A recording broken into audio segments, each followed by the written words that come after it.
What's going on, everyone? This is Critical, the history of a bunch of bullshit, honestly. I don't remember the episode number at this point. It's irrelevant. I'm Mongo, joined as I basically always am by my co-host Liger Boosa. It's been a few weeks. There's some stuff to talk about. I guess a new WWE game came out, so people have some thoughts about it.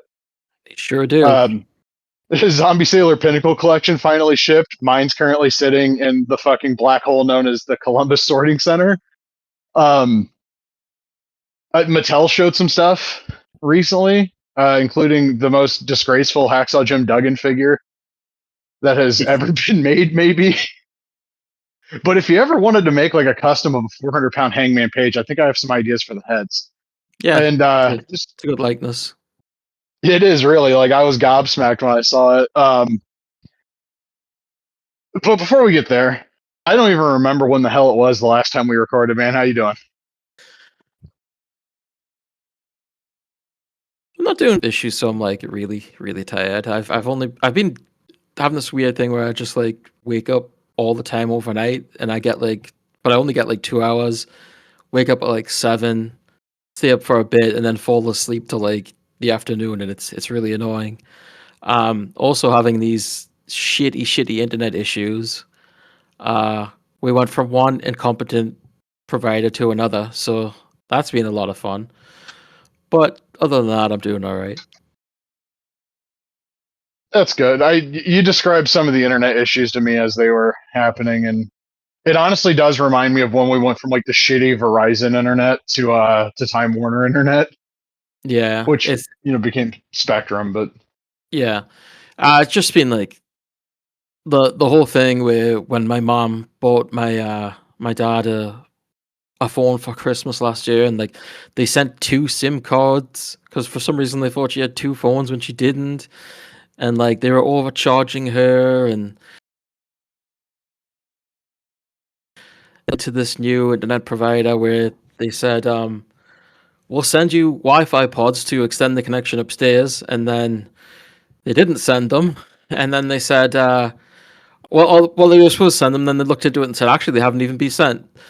So they placed another order for them, and they came the next day, and then they plugged them in, and it should be like a simple process. I did it with the other one before, like it's super easy, and they just wouldn't connect. And I'm like, what the fuck is going on? So I called them up, and I was on the phone for an hour, and they're just Generation 6E or something like that. And I was like, are you kidding me? Like, how do you even do that? So the guy said, yeah, we'll send replacements, but we haven't got a confirmation email of like tracking or anything. So I'm worried that even though he said they've sent replacements, they still haven't, because that's what they did last time. When they originally supposed to send them. So, I mean, we'll see what happens. Yeah, it's dumb. It's really dumb, and I hate them.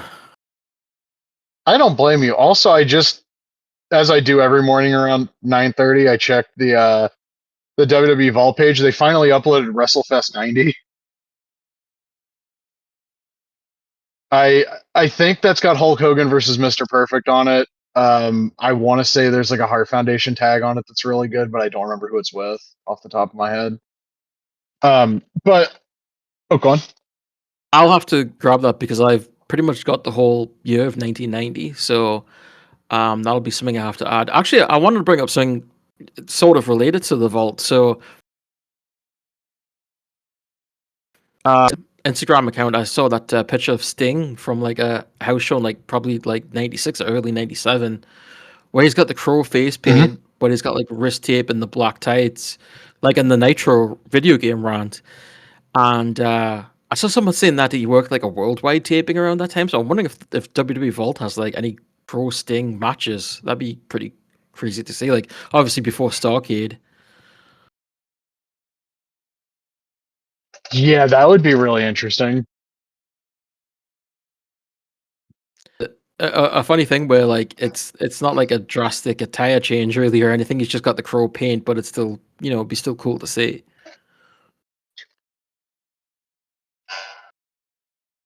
I would like to see basically anything that they have on tape with that particular attire. Also, speaking of the vault, spoiler alert, the main topic this week is going to be ECW Born to be Wired, but they did release an Anaheim house show from like 2 weeks before WrestleMania 14, and I kind of dilly dallied about watching it because I've been watching a lot of like ECW lately, and going from matches that are, how do I put this, like actually good to like the 98 WWF house style is like that's a whiplash. Yeah.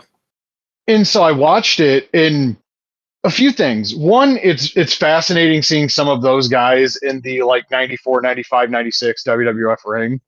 Like Kane does a run in at the end, and it's like the weirdest fucking like clash of aesthetics. And like that version of Undertaker in that ring, although I guess it's not that dissimilar from like early 97 Undertaker. And just so many people like you point out and like, oh, within a year, that's a BCA figure. Like Brian Christopher, fucking Steve Blackman, Farouk, Rocky, again, Kane, Undertaker, Austin, Triple H, I think gets a figure in that attire. It's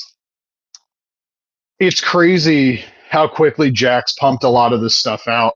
It's not a bad show. Like it's an hour 45 or whatever. The matches are like the best match on the show is probably objectively under 3 stars, but it's a very easy show. Nothing is very long.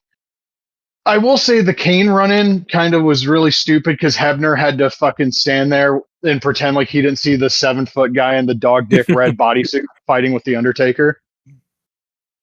But like it was a really fun little trip back to like the ass end of kindergarten for me. Like I remember, and also just like again the BCA attire was fun. Oh, seeing them in that ring, it just reminds me of the pre-release set at Warzone. Yeah, when it was WWF 98, right? Yeah, that's right.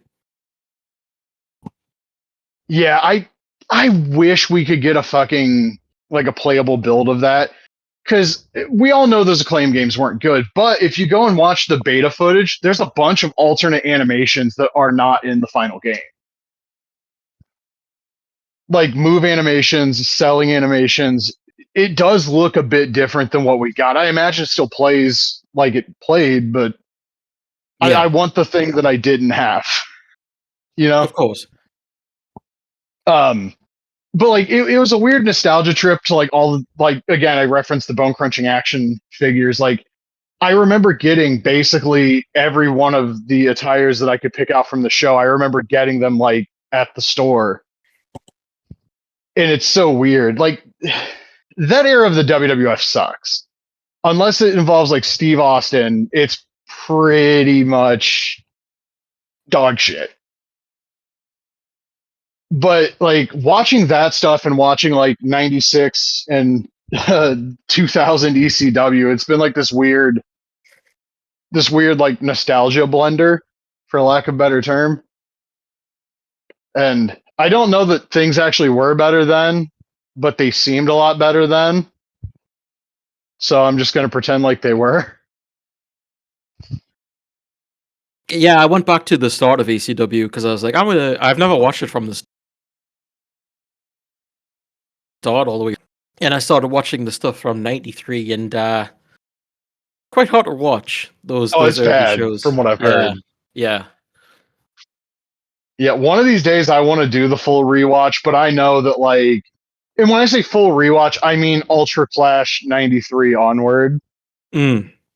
Because like the Heyman onward stuff is quote unquote real ECW to me. But I Yeah, I know get that. 93 and like early 94 is pretty brutal. Yeah, it's very boring so far. There's an angle on like the first episode of like the proper TV where Don Morocco turns on Jim Neidhart, and they're like, "Oh, they're really good friends," and how could you do that? I'm like, since when? I mean, those guys probably did coke together, Probably. allegedly.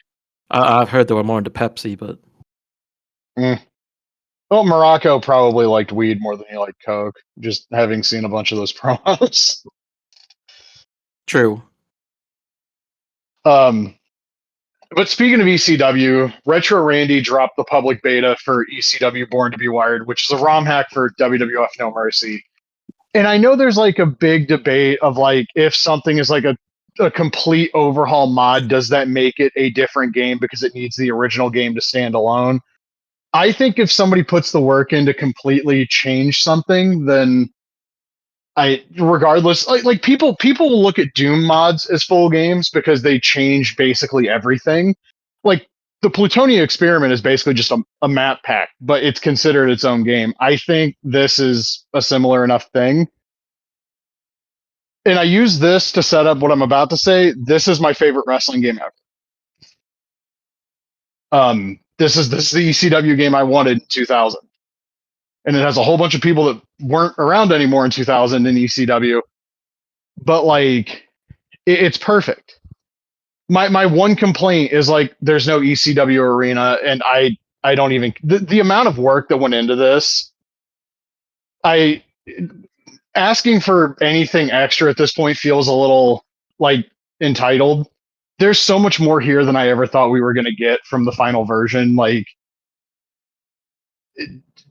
there's a very high bar to reach now for a lot of these Aki projects because this is as complete and total an overhaul as we've seen to this point for any of these games. Yeah. Geez, excuse me. When you're talking about just like the new features that have been implemented, of course, it's crazy. Just like the unique animations for, throwing people over the top rope now, whether it's a finisher or the, pressing the uh C right and then and throwing them over that way and stuff like the tables matches and the dives off the cages and there's just so wild. Like I spent a lot of time with it. And I know you have as well. And I didn't go through the moveset or anything, just discovering them through matches or just thinking like, oh, this person must have a second finisher, and then finding it through the match itself was just like really, really cool. And just some of the stuff that you can pull off, like one of the things that I don't like about there's a lot of things I don't like about the 2K series, but the way the tables explode into pieces, I'm like, you never really see tables. That doesn't happen. On through a table, they just split in half, as what you expect. And to me, it just feels so much more satisfying than just seeing all these pieces fly over the place. And it's so easy, right? I remember when Game Shark codes were first thing, there was one for like breaking tables, and it was like, oh, but you have to press like the Z button to break the table on impact or whatever. So I never used stuff like that. I always found it like, I don't want to do that. I just want a table to break. And now you've got that. Now the table just breaks when you put some. And it's just crazy to think like something that is actually in the game, and stuff like the Van Dominator and the Van Terminator and Sabu doing the leg drop or the Arabian Facebuster with the chair and stuff like that. It just blows my mind. To your point about discovering movesets during matches, I thought it was weird initially. Rhino doesn't have a pile driver as his regular finish, Right. and then just I was like, I wonder, Randy's done a bunch of animations. I wonder if he's got the Avalanche pile driver, and he fucking does. He has the pile driver that he does to Lori Fullington off Yep. the apron. You can do that shit straight to the floor. I did it. It's ridiculous. It's awesome. Yeah. And I put a little I put a highlight video together and I have him pile driving Francine from the apron through a table on the floor. I sent that video to a shit ton of people also. Yeah, there's a lot of people. It did quite well on Twitter, so hopefully you got a bunch of subscriptions through that. Yeah, he's doing great fucking work. Apparently Backlash is coming soon, but before we get there, the barbed wire match is still fun. I played it like 100 fucking times. It didn't the one in Fight Forever kind of like once you like see the boom one time, the novelty's kind of gone. Right. But like I'm not I'm not sick of seeing all the different ways people bump into the barbed wire in this, and the ones that like leave people open for like follow-up attacks. Yeah.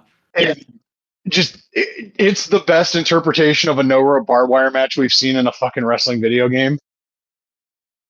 It's so good. And I played I played FBI versus the Unholy Alliance the other day at the Hammerstein ECW on TNN setup. And I haven't had that much fun playing a tag match in an Aki game or any wrestling game and fucking I don't remember how long. Granted, some of it was just like it's those guys and I'm playing with them in this particular combat system, but like the custom stances for everybody, like Taz has the little doo-doo man walking around with his arms out, like ready to grapple kind of shit going on. You can fully edit the defaults. So like I went gave RVD basically like a two-tone purple version of the Living Dangerously attire to kind of sort of mimic the gear from is it Unchained Fury with Jericho, the 2-pack, which is his gear from the match with Balls Mahoney on my birthday in 2000 on TNN. And I knew that factoid even when that 2-pack came out, because that's why I wanted the 2-pack over the single figure. Anyway, you can edit the stances, the taunts, the moves, at least in my experience. Like I went in and I gave little Guido the Virtual Pro 64 default stance because I feel like that fits him. I experimented with giving that to Taz, but honestly, I think the stance Randy gave him's a lot more accurate to Taz. Yeah. And like everybody's got 4 attires now, which they didn't in the last Patreon build that I played, and it's cool to see some of the like. I don't actually have 4 attires for this guy, so I'm going to do a little color swap thing. Like Rhino has a blue version of his red singlet from like '99, which looks really cool. Yeah, which is the type of stuff that Aki would do as well. Yeah. And I won't lie though, I did take his original like attire 1 singlet in and switch the red to blue because he does have that for a little bit. In like late 90s, like when he's getting jobbed out. Yeah. I made some changes to the attires, like the Shane Douglas default #1. He has kick pads, and you can unlock his attire through the store. So I changed them to like the tassels and the ponytail, and the Dudleys have their WWF attire, which they wore that one time they came back to ECW. So I gave them that as like their 4th attire, and I also tried to recreate overalls that they wore and stuff like that. And Sandman, there's no Zubas, but I used like the wavy tights because I thought that was a pretty good fit. So stuff like that. It's still fun to make changes to the attires, much like it was in No Mercy. Just going through and be like, oh, what can I change? What do I feel suits this wrestler better and all that. And you've got Eddie Guerrero's head in there, so I created him with his ECW attire, and Dean Malenko, Scott Hall's attire created. It's when you say it's like your favorite wrestling game of all time, I think for me it's still King of Coliseum 2. It's hard for anything to beat that to me, but like this is definitely up there for sure. I love KOC too. Having this complete of an ECW experience scratches basically every itch my brain has for a wrestling game. I'm not gonna lie. Mm-hmm. Like some of the matches, I just was like fucking pulling weapons out of the crowd to see what the fuck would happen. It felt like when I would play No Mercy when I was like 9 years old, just like what dumb bullshit can I do? Like right. if fucking I played Taz versus Abdul the Butcher, and I kept pulling tables out of the crowd to be like, all right, Abby wouldn't take this bump, but here's a German through the table, head and arm Tazplex through the table, avalanche Tazplex through the table, the fucking like side head and arm Tazplex through the table, and then finally, cause he has a new Tazmission animation where he like actually grapevines them and takes them to the ground, and I love that one. By the way, it's so fucking cool. It just reminds me of when I would come home from school and I would throw fucking Hardcore Revolution into the PlayStation, even if I had a good day at school. It was like, cool, I'm gonna fucking play a barbed wire match with Sabu and fuck some people up. Except now I can do it in a game that's like good. Yeah, it's I haven't really seen like anything like so many like texture replacements and stuff over the years. But this definitely feels like the most. I mean, it is. It's like the most complete um hack that's gone above and beyond and feels quite different than No Mercy itself. And I'm really curious as to see how Backlash will turn out because we know that there's a Hell in a Cell that's going to be in that. Mm. And I'm not entirely sure what other features that are going to be in it. I don't know if there's been any updates. I haven't seen anything, and it's by getting something. But Hell in a Cell was the thing I remember most, and that just looked insane too. So I can't wait for that to for us to get more information on that. Yeah, I'm really looking forward to playing that as well. And then I can't wait for the YouTube videos with like screenshots of that as the thumbnail and people trying to be like, "Oh, look, the Lost No Mercy sequel found." Because we have to do the disingenuous thumbnails instead of just letting people know this is like a really fucking cool thing. But I have to gush about a few more things about Born to Be Wired. I love the use of the Acclaim music, like the theme songs as the in-match backgrounds, and the main menu for Yeah, Anarchy Rules for the main menu, and then when you go into the SmackDown Mall, it's the main menu from Hardcore Revolution. yeah, I love that it's shit. yeah. I mean, when I was a kid, and I rented those games like way more than I thought, and like the guys on hashtag Fire Pro was like, "Why do you rent it so much?" And I was like, "I really love the music," and they're like, you can just like get that. And I'm like I love hearing all those themes, like the rip off of Man in the Box and stuff like that. Yeah, I love all that music from those games, and of course you've got the actual proper themes for their entrances, which is crazy too. Yeah, it's just amazing. Yeah, it. All we need now is that Hardcore Heaven ROM hack for SmackDown 2 to come out, and we'll have the two games that we should have gotten if Heyman wasn't lying about THQ having the ECW rights. Yeah, there's also that I haven't played it, but there's the SmackDown 2 mod WCW rebooked, and to me that's like the closest as to what a WCW NWO Live would have looked like. I've seen that. Yeah, I haven't played it yet, but I've seen a bunch of like videos of it. Yeah, I gotta grab that sometime. You know what somebody's got to do? Somebody's got to take No Mercy and take one for the team and make Mayhem 2.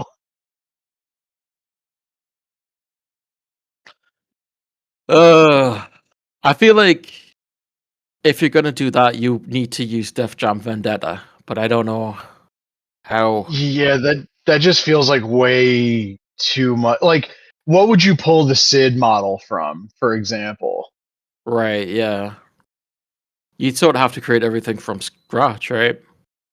Yeah, and nobody's gonna do that level of work, sadly. Not even sadly. Like, I I mean, models understand were it. crap anyway, so Yeah, you'd have to do a lot of reworking to make that look like it fits in an Aki. That's an interesting idea, though. I wonder if it's possible, like if somebody could cross port like Legends of Wrestling models into Def Jam, because I want to see what those models look like with the Aki combat system. yeah, that's a pipe dream, isn't it? Yeah, that's another one of those I don't want to fantasy book something and make myself really sad for the rest of the day kind of things. Because like Yeah. one of the big what ifs is like, what if Acclaim said, "All right, Salt Lake City, thank you for your service. We just heard these guys are available now.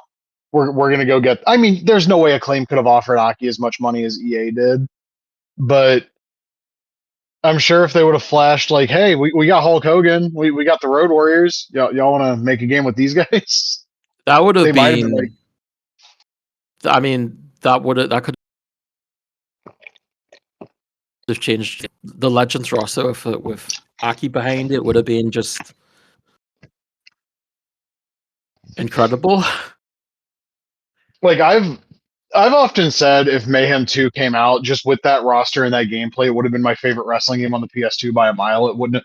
it wouldn't have mattered how good KOC2 was. Like the roster would have mattered a lot more for me in like the case of Mayhem 2.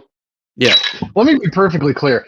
If Legends of Wrestling 2 came out and was an Aki game, or God forbid Showdown came out and was an Aki developed game, my top 3 wrestling games of all time list would just be Legends of Wrestling 1, 2, and Showdown.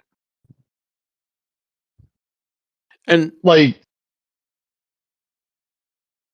just trying to imagine what Aki Ultimate Warrior would have looked like gameplay wise.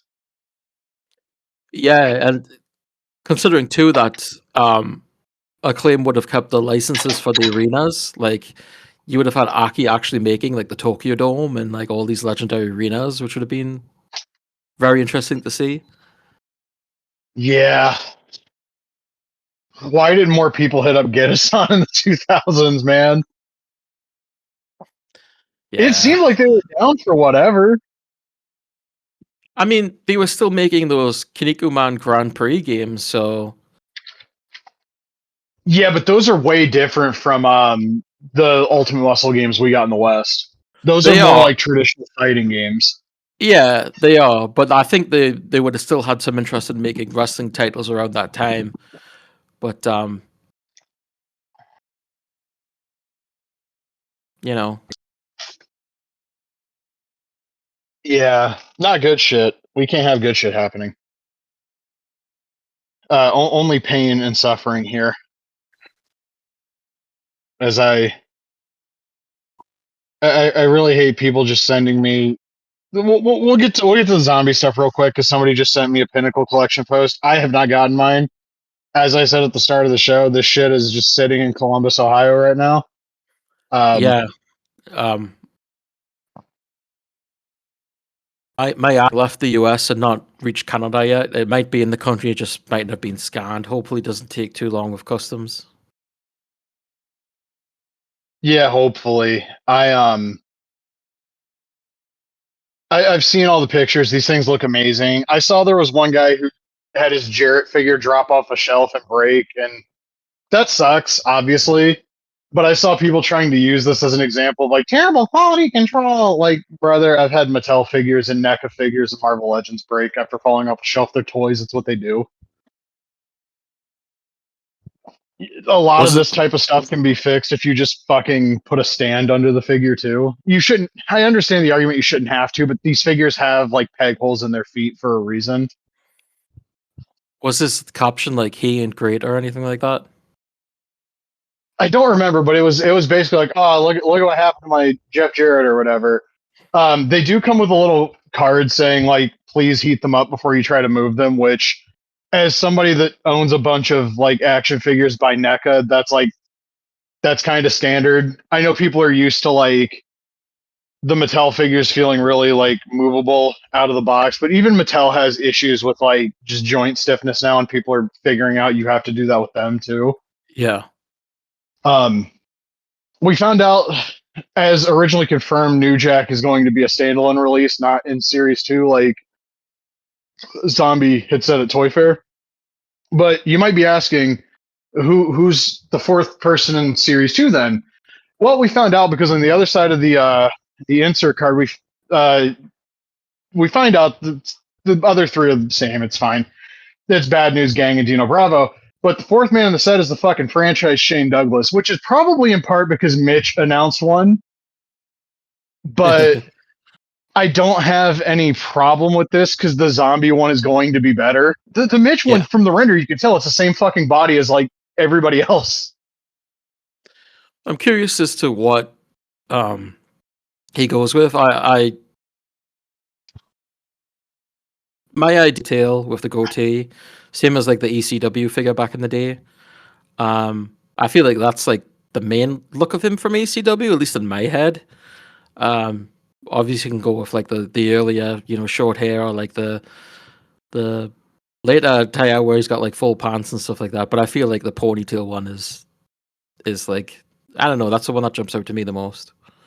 I feel like we're probably getting a short hair head at bare minimum because the retro is like clean shaven ponytail 97 Shane. And his attire doesn't really change a ton. Honestly, goatee and ponytail probably is the move but that's what Mitch is doing too. So I don't know if Yeah, that'll. To me, the definitive version of Shane is '96, but that's because I've rewatched '96 ECW a bunch, and Shane in '96 is one of my favorite wrestlers of all time. He's the fucking best. I'm throwing up the threes right now. In fact, which is I funny because he would. didn't have the triple threat in '96. I think you could do like an alternate head too, where he didn't have like the ponytail and had it, you know, had his hair out, or even like the short hair. You know, there's an opportunity to do something because, like as you said, his attire didn't change that much, and I'm sure at some points he even wore the same attire. I know sometimes he just like switched to black and yellow at points. I don't think the Yeah, pants he wore until like very late on, and then he in that's like WCW was right like before back he to leaves. the yeah, and then WCW is like back to the trunks again, and then he went back to the pants at one point, I think.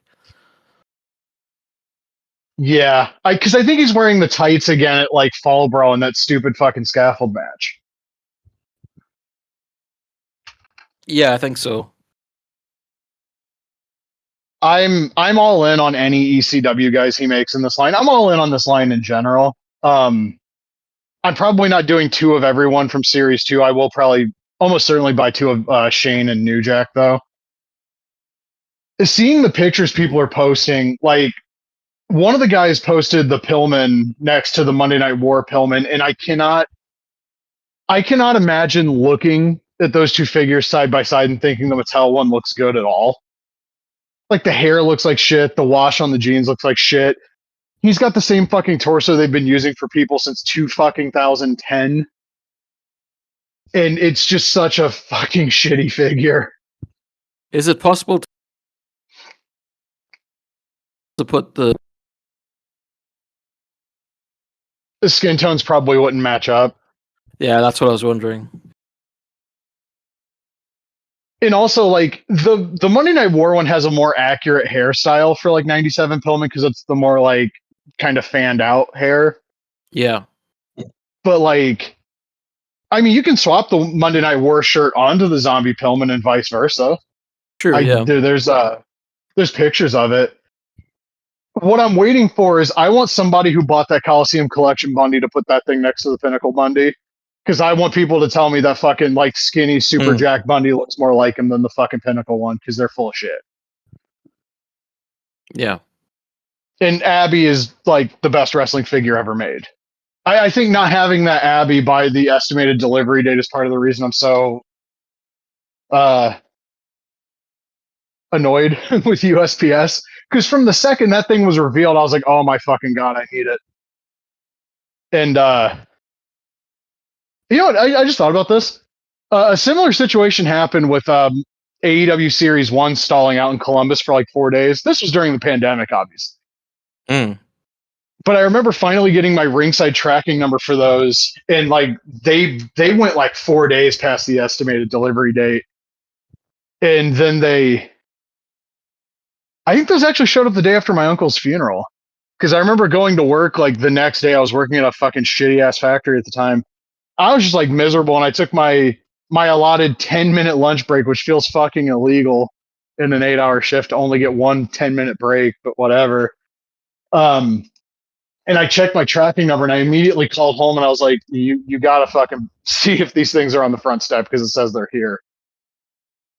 And you know that's not like a great series of figures for a number of reasons, but yeah, there's a whole bunch of Vietnam flashbacks. I told you before we started recording, I was the last person I knew that bought Heels and Faces Retro Wave 1 to actually have theirs come in. And even then, I fucking only got one of everybody I ordered, not two. I DM'd Zombie, and it was like immediately he was like, "Fuck, dude, I'm sorry. I'll send the extras out." And I had them like a week later. But like I remember seeing everybody like doing all the photography with like the Sabu retro and just being like, "Motherfucker, where's mine?"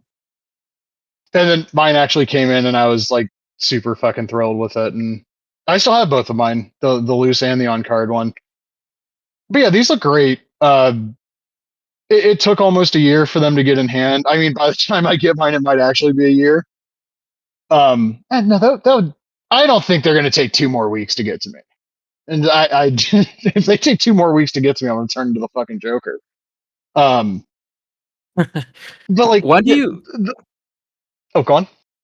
When do you think he? I mean, he's been teasing it quite a bit. This retail release. When do you think that's something that'll be announced? I don't know, to be honest with you, because the whole reason you go to Toy Fair is to get like retailers to pick up your shit. And retail is a very loose thing now. Like, specialty stores go to Toy Fair now. It's not just like the Walmart, Amazon, Target type toy buyers. Right. It's people from like Entertainment Earth and Big Bad and people that own like mom and pop stores.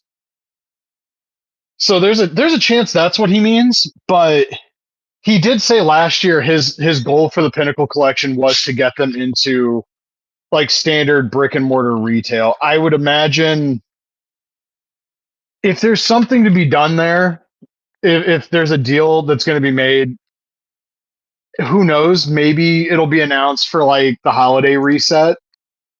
But I'm not. I'm going to be pessimistic on this because I don't know. I don't know what the fuck brick and mortar retail is going to look like in 6 months. As somebody who works in brick and mortar retail, Yeah. There's a lot of. I mean, the tariffs being reversed, except maybe not. That plays a big role in a lot of stuff too. But I would say for sure almost you're going to see more like smaller retailers, like the mom and pop ones and like specialty websites carrying them. Mm. But we're going to see if he gets into actual retail. It would be something if those movie figures he's doing got into retail and not the wrestling figures. That would be annoying. It would, yeah. I don't care about your fucking Ace Ventura figures, man. Can I walk into Walmart and buy Shane Douglas? That is my question. But I think the fact that he's going to be soliciting pre-orders for Series 2 and New Jack says that it's probably not going to be anytime soon. I just hope that Series 2 goes through Collect and Connect or whatever that Canadian store is called. So yeah, I save a little bit of money through there. But we'll see. It's an exciting time for like that particular line because the next retro wave.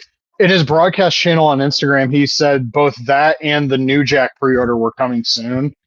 And with him coming soon means like 6 months maybe. Okay. In some instances, but like I'm really looking forward to the ECW Retro series. We saw the Tanaka and the Shane Douglas at I think Francine might have also been shown in Scorpio as well at Toy Fair. And they all look incredible. We've seen the hand-painted prototype of the Sandman. He looks awesome. Roadkill, there was a small quantity released to the public. That figure is freaking awesome. So I'm going to have to get those. I'm really excited to have them in hand. Like the first Masato Tanaka figure ever. That's crazy. Can we get him his first 6-inch figure ever too? Yeah, I would. That would be a hard one to pass up. I know I've said this to you. I don't remember if we were recording or not, but I've said this to a ton of people. The first Pinnacle Collection 2-pack should be him and Awesome. Yeah. Like, it's very easy to fantasy book that. Tanaka and Awesome, 2 tables, or a table and 2 chairs. Obviously, both guys would have 3 heads and 2 sets of hands because that's standard across these. Like, it's very easy to fantasy book that set. And also, it would be super low deco. He'd probably, by the time this would theoretically go into production, he'd have the parts to make everybody involved, except the heads. Yeah, and I think you'd have to have a Gladiator head with it, or at least that's my opinion. Yeah, it would be a cool alternate head. I think with the way he does alternate heads, too, it would probably have a different facial expression than whatever the neutral head would be. Yeah. And then the other part of me wants like a mullet head for Tanaka. Yeah, that makes sense. Instead of like just the regular haircut he would have in like 98. I'm really excited. He has so many ECW people signed. Like, we still haven't seen the retro of Mikey. I would love to see a 6-inch figure of Mikey. I would love to see a 6-inch figure of Tajiri. Like, please, can we have more Tajiri figures? I would be happy as shit if he would sign Little Guido and Super Crazy and Tony Mamaluke and basically just take a look at the Born to be Wired roster, figure out who he actually could get, and just sign those fuckers. A lot of them wouldn't sell, unfortunately, but like the idea that Mitch signed Balls Mahoney and Zombie didn't doesn't sit right with me. Yeah. Because Mitch is doing like WWE ECW Balls, and I'm pretty sure Zombie would actually go out and try to license one of the band shirts Balls would wear. Oh yeah, definitely. Because he did it with Raven. Yep. And Pillman has the liquid blue shirts on the retro. Mikey's gonna have, the liquid blue shirt on his retro as well. So like I could see maybe not the one with like the SS bolts that Balls wore at like November to Remember '99. Oof. Maybe not that one. I mean, there's a version of that in Born to be Wired, but the SS bolts are just not on it, or at least visible or easily interpreted. Did you notice on I don't know if he actually wore this, but Chris Hamrick on Born to be Wired has his name on the back of his I don't know if he actually had that, but that's a good change. Yeah, I saw that and I was like, yeah, I'm glad that's not in there, That's cool. One of my friends saw Chris Hamrick at a GCW show a couple of years ago, and Chris Hamrick's idea of getting heat was calling a fan in the crowd a homophobic slur. Oh, of course. And my friend sent me the exact quote too, and I was like, you know what, that would have got like that exact phrasing would have got over in like 2002. You can't say that shit now though. Yeah. Like we gotta be better. Also, I did not even pre-order. I did order the Arsenio Hall attire retro Macho Man because I was sitting there like, am I a bitch if I don't buy this? I think I'm a bitch if I don't buy this. So I bought it. I mean, it's very cool. I also like the Latuni Savage with the LGN. Yeah, that one looks neat. I don't know, like I would never, I would have nowhere to put that, honestly, but that's a really cool idea. Yeah, and that's where he excels. I mean, they don't, as the ideas, they don't always work. There's some like really out there stuff, but like stuff like that, it's like that's way out of the box that I don't think anyone else would think of doing. So to see that is just super cool. I need to know when that retro, like Hasbro style Macho Man from SummerSlam '89 is coming out. Because like he did the one that was like a redeco of the original one that he did, but he didn't do a pre-order for the other one yet, the one that looks like Macho Man from Hasbro Series 1. And I probably would buy that just because like I appreciate that there's somebody who loves that attire as much as I do, because he only wears it once. You need to jump on that Inoki. Has he done the pre-order for that yet? I thought he did. I thought wasn't there like a review of it somewhere? Is there? Okay, let me check his website. Is there that dude? I can't remember his name because I never watched him, but the guy that does a lot of figure reviews on YouTube. Oh, he sold out. I didn't even know the thing went up for pre-order. I would have bought it. Yeah, it's a shame. Well, he has it listed with like katakana and shit, so I don't know if this is meant to only be shipped to Japan or. Oh yeah, orders placed from outside Japan will be automatically canceled. Well, fuck. Okay. So I missed the pre-order and I'm just straight up shit out of luck. Oh. You gotta love it. Maybe there'll be more sometime. Who knows? Well, he did say he's doing a 4.5-inch one, which is like you're gonna do a bootleg version of Kara Pro Inoki. God bless you, buddy. I don't know that I would, but God bless you. Mitch announced he's doing Regium Wildman Mark Marrow, and it's got a different torso than everybody else Mitch has fucking shown so far. That's cool. I was talking to somebody who um, is involved on some level with those figures. And I was like, I get why he did the black attire because, like, the BCA, but I really think the red attire would have been a better choice here. And they were like, Yeah. you got to go in the comments and fucking say you want the red attire instead, and it might change his mind. And I was like, all right, mission accepted. I would have preferred the red, or maybe even the blue. I think he wore blue sometimes, but not too often. The yellow and black attire he did, like the custom one on the retro, I would have taken too, just because that looked really cool. I don't know necessarily that I care to own that Mark Marrow, but if I was going to buy one of the Regium figures, it's probably going to be him because there's no chance in hell Zombie makes him. You know, Yeah. like with Raven and Ahmed, like Zombie has those guys signed. Zombie basically said there's a Pinnacle Raven coming. I don't need to buy the Mitch one. I don't care how long the Raven from Zombie takes. I'm not going to bother with it. And the Ahmed, the Zombie one's probably going to be better. I can already basically take a shot in the dark at what parts are going to be used just looking at the Dino Bravo. Like just repaint that, different boots, and throw a couple Ahmed heads in with it. There you go. Oh, speaking of 6-inch figures, You put the soft goods Daisy Dukes with them too. yeah, that's exactly what I was gonna say. Just have them off to the side in the box. Just kind of Yep. no, do them as a pre-order bonus, like one of those if you know kind of things. The other Punchy big edition. 6-inch, the other big 6-inch figure news from the last few weeks. I would argue the biggest in terms of reveals. It wasn't even a reveal. So Ringside Tom did a live video, and I guess he got asked about the next unsanctioned figure.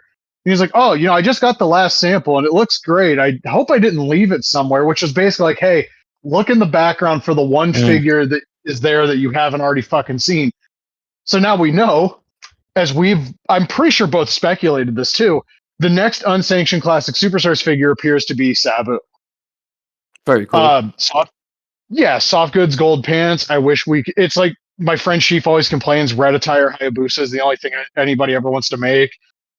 Kind of tired of gold pants Sabu. If we could get the dark green from Barely Legal, that would be sweet. But I'm not going to Yeah. complain. More Sabu figures is a good thing. It's fucking Sabu. And you get into the like, well, Zombie's going to make them eventually. And yeah, the way this differs from Raven and Ahmed though is that's Sabu. I gotta have it. It's Sabu. I'm doing the point right now. Um, we don't know when it's going to be released. Obviously, Ringside really, really likes to just drop those out of nowhere. Because they did it with Demolition, Yeah. they did it with Joe Hendry, they did it with the Roadies. I don't imagine this will be a pre-order. There aren't many things I would actually say this about because I'm actually being a little bit more responsible with my money as of late. That Sabu is very much a high level. No, actually, I will just torpedo my bank account for that one kind of purchase. Like, I have $4 when that thing comes out. That's fine. That's fine. We'll worry about it the next time I get paid. I'm sure. It'll Because be he does interesting mean a comes lot to me as a with fan. any accessories. Ooh, does he come with a chair? Yeah, maybe. I mean, this is the first singles figure that they're doing, right? In the classics line, yeah. Because remember, Joe Yeah. Hendry was by himself. I'm Yeah. shocked you didn't remember that. I thought you bought both of them.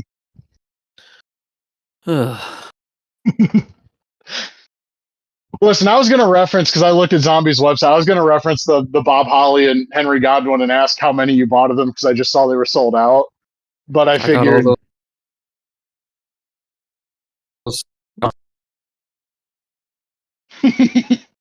I made the joke to one of my friends the other day, like, oh, that spark plug is limited to 1250. How the hell do you have 4 pallets of Bob Holly figures sitting in your basement, and what are you doing with them? Actually, I don't want to know. You got to put them in a car. They're not actually sold out. I'm sure both of those are still available if anybody listening is inclined. Did you But see I'm the really go on. Sorry, there's a the collectibles doing the Galoob style Scorpio. Did you see that? Yeah, I remember they showed artwork for him at one point, and then there was like a render, but now there's a new render. And I guess he's going up for pre-order soon. Yeah, I like that we're getting the him and Bagwell and Dadatea. I think that's really cool. Yeah, more Scorpio figures is always a good thing. That's why I'm looking forward to the zombie one. Speaking of people that have made Bagwell figures, though, Figure Collections put out an email saying like, we want your feedback on what you want to see from their 6-inch line. And I hit them up immediately on Instagram and was like, 2 words: Perry Saturn. Fucking as many versions of them as you can make.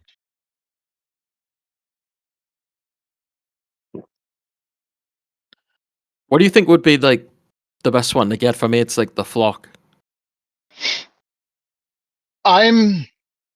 It depends on the day, because like part of me really just wants the Eliminators in figure form because those guys ruled. Objectively, though, Flock Saturn would be up there. I like that they did this with their retro that's ironically on the WCW carding, but like I kind of want them to do it in 6-inch form. Basically just remake the Jax Titantron figure. I have so many fond memories of that thing. The angle I used to get him over his heel where he did a super power bomb to Jim Ross through a table was like one of the dumbest things I ever did with my action figures. Oh yeah, we were booking some wild shit in the summer of fucking 2001. If I ever gone into how stupid that figure fed got? No. Okay, so at one point I decided Triple H and X-Pac needed to be a tag team because I didn't have any ideas for either of them. So I put them in a feud with the Dudleys, and Devon and Bubba threw Stephanie off the Titantron to set up a pay-per-view match with those guys.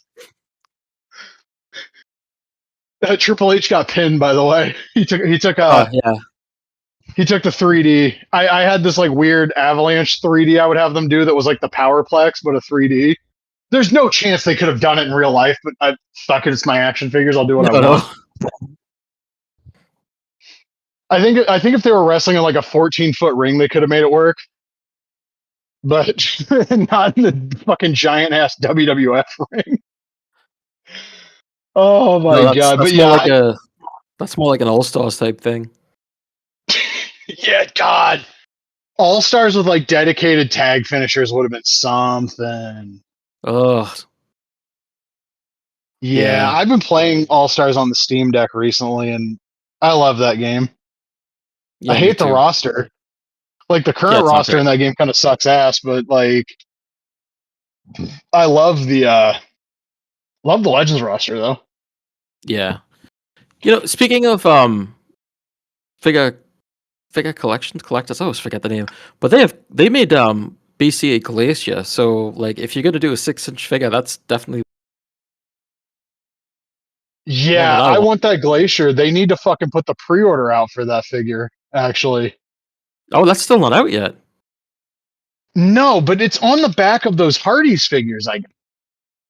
Wow, I feel like that was like maybe the first one they announced, it feels like. No, he got stealth announced in like the history of Toy Biz WCW video they did like 3 years ago. Right. But I think the deal there is it's been harder to get those into production because of the mixed media. You're using rubber and plastic. I think that might be part of the issue that they're facing with those. Yeah. That line is so cool though, dude. Like I look at those Hardys like literally every day. Like I have customs of them that basically look exactly like this, and now there's like fucking officially licensed versions of those old customs. The Macho Man and Ultimo ones are equally trippy to me because like if I could go through a wormhole and show like 7-year-old me some of the shit I have now, I wouldn't exist anymore because 7-year-old me would have had a heart attack. But like if I could show 7-year-old me like, hey, look, you have bone crunching Macho Man and Ultimo, even though they don't actually bone crunch because production costs, which is fine. I don't need them to bone crunch. It's why I don't care that the retros don't have fucking actions from like all the indie companies. I'm not playing with these things. And you look at the Mattel ones, and like a lot of the manufacturing costs there are the mechanisms, which is why the sculpts kind of look like shit. So I'll take better looking figures over like, hey, I can make John Cena do whatever the fuck John Cena's action is one time before he gets old. Yeah. But I like a lot of what figure collections are doing. Glacier as a 6-inch figure is absolutely essential. Apparently, he might not have a deal with Brian Clark anymore, which means probably not getting a 6-inch Atom Bomb or Chronic or anything like that. Which sucks because, yeah, we were supposed to get Chronic, like a 2-pack of them with the All Japan tag belts at one point. I remember Brian Clark mentioning that. Yeah, that's right. And I would have loved that. I mean, my only real memory of them is like a very small chunk of like 2000, and then their most famous match was getting fucking shit canned by Goldberg. I saw that. I imagine this is what we're going to go into next, but like the Monday Night Wars, Brian Adams. Oh yeah, we got to talk about the lazy fucking. To me because he had a singlet that he wore that's also in Revenge, and instead they just give him the NWO tank top and jeans, and it's just like, oh come on, you could have done something better than that. Yeah, so I was going to talk at length about some of those Mattel reveals, and I'm not going to go through like the current roster ones because I don't fucking care. Right, man, I don't give two shits. But the ones that are relevant to me, we had the Legends wave with Bull Nakano and Kona Crush shown. And we'll talk about the Monday Night War thing in a second. I have thoughts on this Kona Crush. One, I said this when the render was first shown. They picked the laziest fucking Kona Crush type. It's just the Hasbro figure. Yeah. And it sucks because he has a lot of really interesting, like, high deco attires you could do that might push people who would be on the fence about buying him to buy him because, like, look at how fucking cool this looks. I also understand that Bill McKenna designs these fucking figures, and he probably doesn't care too much about making Kona Crush. He does, however, care about making a really good Bull Nakano, which is great. I love that figure. It's awesome. It's perfect. Yeah, it looks really good. I just wish the fucking lead designer on this line gave half as much of a shit about the other 99% of fucking things he designs as he does like the 0.1% where it's like, I'm the greatest designer of Japanese women's wrestling figures. That's cool. I mean, there's like two people ever that have really done them extensively. It's him and Magic. But wouldn't you like to be the fucking greatest designer of, I don't know, man, Stone Cold Steve Austin? Been a bunch of people that made Stone Cold Steve Austin figures. Bill's never fucking made one that was good. I said it when the Monday Night War Ultimate came out. It took 15 years and multiple designers. We finally got a Stone Cold figure that's good. That Bret Hart Austin Shamrock 3-pack just came out. It took 15 years and 3 designers on the Elites, and we finally have a Bret Hart that kind of looks like it. We still don't have a good Shawn Michaels. I don't even like Shawn Michaels, but like, if I wanted one for the shelf, we don't really have any that I would consider like really good. And I see these things in the fucking Ultimate Edition Cactus Jack. Look, I'm a big Mick Foley fan. Cactus is my favorite version of him. I'm buying that figure anyway. Those alternate heads fucking suck. I know what both of them are supposed to be. One's him like mid bang bang, but his mouth is laid open like fucking Peter Griffin when he had the stroke on Family Guy. And the other one is him like laying on the ramp after he beat Triple H. The main head sculpt on him is like the generic like Pro Pick Cactus Jack head, which is awesome. That's what I want. But like, you couldn't fucking do a straight face cactus. Like we can't have a straight face Cactus Jack head sculpt. We literally have one on the fucking old Elite. Why is that not reused here? What the fuck are we doing? Beats me. I think the laying on the ramp one too is just kind of a weird head to do. Like, I get the idea that like it's for the figure photographers, but like, yeah, after a certain point, it just looks like an old finishing moves head, and I hated that line. Yeah, I didn't do that line. I hated the heads in that line because it made them so situational that you really couldn't actually fucking play with them. That's right. Yeah. And like nobody's gonna pose him on the shelf like that. I'm sure if you pose him pinning Triple H, Triple H will come to your house and fucking break all of your toys because you're not allowed to have him in a compromising position. So it just really strikes me as an odd thing to fucking design. And it's also interesting to me that the shirt is not on him in the packaging, which I understand cloth will stain or whatever. But is there anybody who cares if their Cactus Jack is stained under the shirt that you're never going to fucking take off of them anyway? Nope. Like, that's a really weird one. And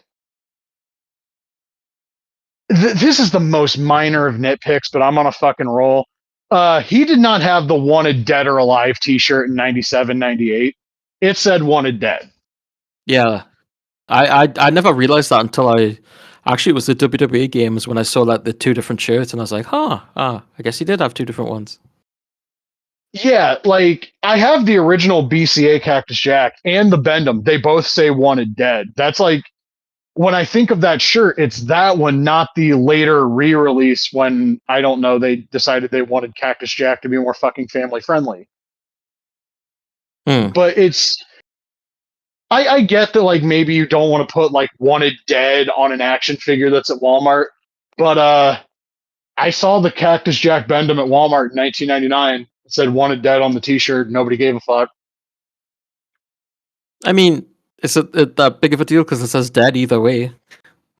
Yeah, it's so dumb. But like the figure in the one studio shot where it's the default head and he's doing the bang bang, I saw that and I was like, that's my $35 right there. Yeah. I'm buying that motherfucker. And it's also, this should be noted, that may be the final WWE Mick Foley figure ever, or at least for the foreseeable future. Which also opens the door for, Pinnacle Collection Cactus Jack. Yeah, I mean that just seems super obvious to me. I mean, Omsen likes to like sign him, but we'll see what happens. I mean, there's a lot of opportunities if he wants to sign with multiple companies, right? Because you could get the Cactus Jack Galoob, and you could have retro. Look at all the Bulldogs that are out there. Why can't we have a bunch of different Cactus Jacks and stuff like that? It'd be interesting to see if there'd be any restrictions on like Mankind or Dude Love. Well, Mitch wouldn't give a fuck about that. Oh no. He definitely wouldn't. I did see people when the initial thing broke out, and I was like, "Oh, we can get Zombie Cactus." People were like, "They can't do his WWF look." Yes, the fuck he can. He wore that shit in fucking IWA Japan, buddy. The Fed doesn't own that. Yeah, and also, it's insane. We're still doing the you can't do figures based on looks owned by WWE thing because, like, look at what everybody's fucking doing. Like, yeah. Warlord did not wear that shit fucking anywhere else. Mm-hmm. Like, come on now. They did Demolition. The fucking model Rick Martel. Yep. Fucking Birdman, Coco Beware. Sean fucking Mooney. Where else is that Sean fucking Mooney based? Yeah, it's like you said, like Mitch isn't gonna give a shit. He'll do whatever he wants. I mean, fucking my God, Mitch will do Cactus with the shirt that had like the airbrush Eric Bischoff on it. Yeah, I mean, once you do stuff like that, and like he did Diesel, right? And I know he was Kevin Nash and everything, but like even so, that's like I can't believe you touched that, but you got away with it. So yeah, and like Nash's whole justification for it was like fucking everybody else is going outside of their Legends deals. Who gives a shit? Mm-hmm. So we'll see. I mean, like, there's a world of interesting possibilities for Mick Foley figures outside of the WWE IP farm. Even if they are all just Cactus Jack, there's so many different interpretations within the retro style alone that, like, even if like 3 companies end up doing the same attire, they're not going to look the same. Yeah. So I would like Zombie's my preference for fucking everybody. I know the figures take forever to come out, but like there's nobody doing better figures than him in the wrestling figure space. Now, if Storm Collectibles decides they want to do some Storm Arena New Japan figures, they need to have competition. You know what Zombie should do is like, if he's gonna do these movie licenses and stuff, like he should get like some of the horror, slasher characters, and then see what they would feel about doing like IWA and Wing, stealth figures. Like if they would be okay with that. That would be interesting. Yeah. I think we're more likely to get Nightmare Freddy from fucking KWK because he did mention that Doug Gilbert had reached out. Right. Yeah. So perhaps we might see, KWK getting a little silly with it on those. I just like to have like a Leatherface that looks like what Corporal Kirshner looked like instead of like the movie variations. Yeah, that would be cool. Is Corporal Kirshner still alive? I feel like I heard he died. I don't remember. I think he passed away. I ended up with the LJN bendy of him against my wishes because I really just wanted Hogan and Andre, but he came in the lot with them. Sounds like you were drafted. I guess he would have been the one drafted because I didn't want him. It was involuntary service on his part. Yeah.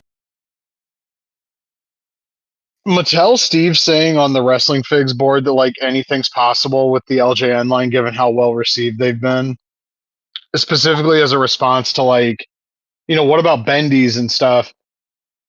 I've probably said it on the show before, but motherfucker, buy those prototypes from Matt Cardona and just be like, we're running with this. You have every one of those guys that we've seen prototypes for under deals now. Let's get the fucking unreleased articulated 80s WWF figures. Do them as a Mattel Creations thing. Yeah, like do it as a shared like Target Mattel Creations thing, like the wrestling figures we never got or some shit. And you could even make the point they were fucking featured on the Toys That Made Us because the Hogan prototype shown on that show. Yep. I'd buy all of them. Fuck it.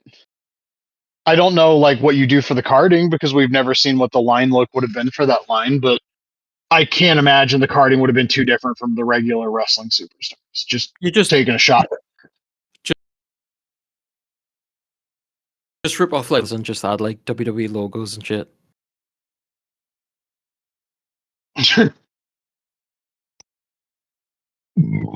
Oh Lord, that hurt.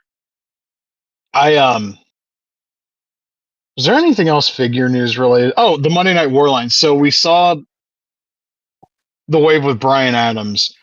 I've kind of soured on the Monday Night War line just because they've seemed so gung ho to reissue some of the figures in the ringside from the vault line. Like I have the NWO Muda that they reissued. I don't. Oh, also the Greatest Hits Ultimate Muda, it's not a reissue. He has slightly different face paint.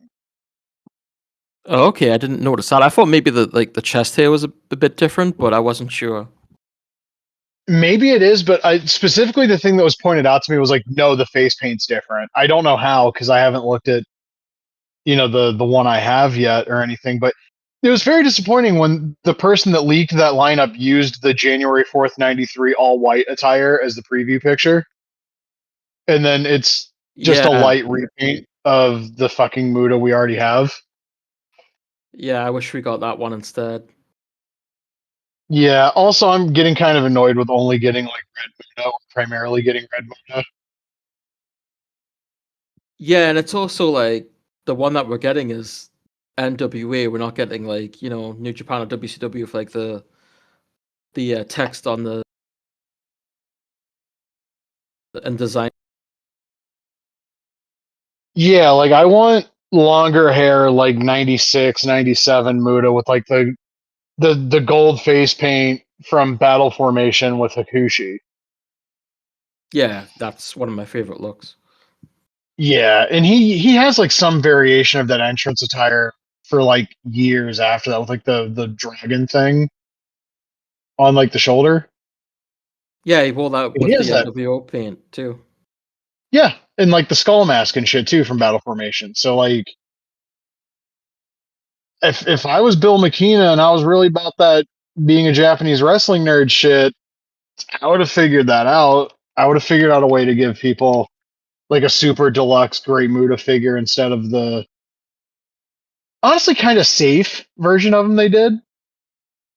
Like this feels like a way to please everybody while not actually pleasing everybody, doing like NWA Muta because you have the people that'll buy the Muta figures regardless. I'm one of them. You're one of them.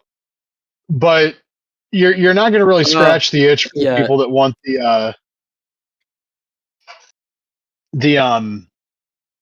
like the later stuff because his look does change as time goes on. He's not always red face paint, red pants. That's not an evergreen attire. So the new figure, it does have different face paint. It has the black around the eyes and on the lips. Okay, So that's more of like what he would. interesting. Yeah. I I don't know how much longer they're going to have access to him, but I would really really like to get like a proper 96, 97 non NWO Muta before this shit wraps up. There's a lot of stuff I would love to see, like the white attire that we're not getting, the blue attire. I think he will blue had red face paint. I think that was a look that he did a few times. Yeah, I've never liked that particular. I'll take I've never anything. liked that look. Yeah, I know. I just the red and blue face paint I've never liked. It would have been I cooler if think it was like blue and white or some shit. maybe that match he had blue face paint, but I know at one time he had red too. I can't remember. But I love the look he had against Great Nita. That's like one of my favorites of all time, which made its way into like the All-Star games. Of never wore green, but he did have green face paint. Oh, you're right. He did the blue and red, not red and blue. Is it the Okay, red and blue when he wrestles Hase? yeah, I think so. That's what I'm thinking of. Yeah, I would take this attire for Muda in figure form for sure. It's a shame we'll never get a Muta scale figure. Somebody gotta fucking get on that shit. Oh, I also just saw a picture of the Monday Night War Ultimate Scott Steiner. And now I'm pissed I never found that in stores. It's Oh the yeah, one yeah. Monday Night War Ultimate that just didn't fucking show up in retail. Like that line had an immaculate track record in my area for showing Hmm. up at retail, except for fucking Scott Steiner. 9 million Lugers, 800 Triple H's, like 15 Steve Austins, a couple of Kurt Angles, no fucking Scotty Steiners at all. Infuriating. Yeah. Oh, and also we saw the Target Ultimate Hacksaw Jim Duggan, where they got my boy out here looking like fat Hangman Page. I don't know what he did to deserve it. I would argue probably nothing. Pretty funny though. But oh, it's fucking hilarious. I just why we got to disrespect Hacksaw like this, bro? Maybe I've like also noticed when they this were is in unrelated. production, someone thought it said Hangman instead of I could see it. Hacksaw. Yeah, the Vietnam Factory are big fans of Hangman Page. Yeah. I've also noticed like a little bit of like screen burn at the top of my phone, so I'm gonna have to fucking replace this Uh-oh. thing pretty soon. It's not bad. Like my phone's functional, but like I zoomed in on something earlier to like show my mom a picture, and I was like, "What is this shit at the top?" And I'm like, that looks like my fucking battery life info and shit." And then I was like, "Oh, because it is." I mean, I've had this phone for 4 fucking years. I'm shocked it hasn't exploded yet. Hopefully it doesn't before I get a new one, because I'd like to transfer all my bullshit from this phone. Yeah. Just gonna check the radar because we have really heavy thunderstorms on the way allegedly today. Oh, and there's snow behind them. That's wonderful. Um, The something I want to talk about, like figure related, is so back in like I think it was my birthday in November. My nephew got me a Godfather figure from the West Side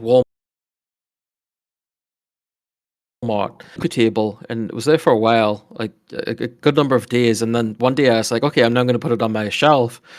And I opened it, and it had the hat, but it didn't have anything else. And I was like, wait a minute, isn't it supposed to come with like, the cane and like sunglasses and like a gold chain or something? And when he got me it, like the top of the packaging was like damaged. We didn't think anything of it. It didn't look like it had been opened or anything, but all the stuff was missing. So that was, kind of disappointing. But what can you do?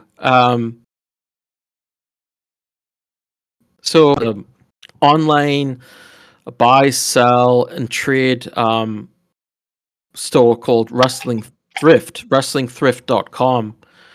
And they're actually local, so they're in the same city as me. So they posted about their Walmart recently on their Facebook, and it's apparently the theft there has gotten so bad that they only have pictures of the figures on display now, and you have to take that up to the desk, and they get the figure from under the desk for you. So I was like, oh yeah, my nephew got me a figure there from their Godfather, and all the accessories were missing. And they got back to me and they're like, where do you live? And I'm like, oh, I actually live in the same city. And like, asked like, you know, would you meet up? The store just like down the street. And I was like, and they're like, we'll give you it. You know, a Godfather for free. Because it's not right that you didn't get all your accessories with it. And I was like, oh god damn, that's like really cool.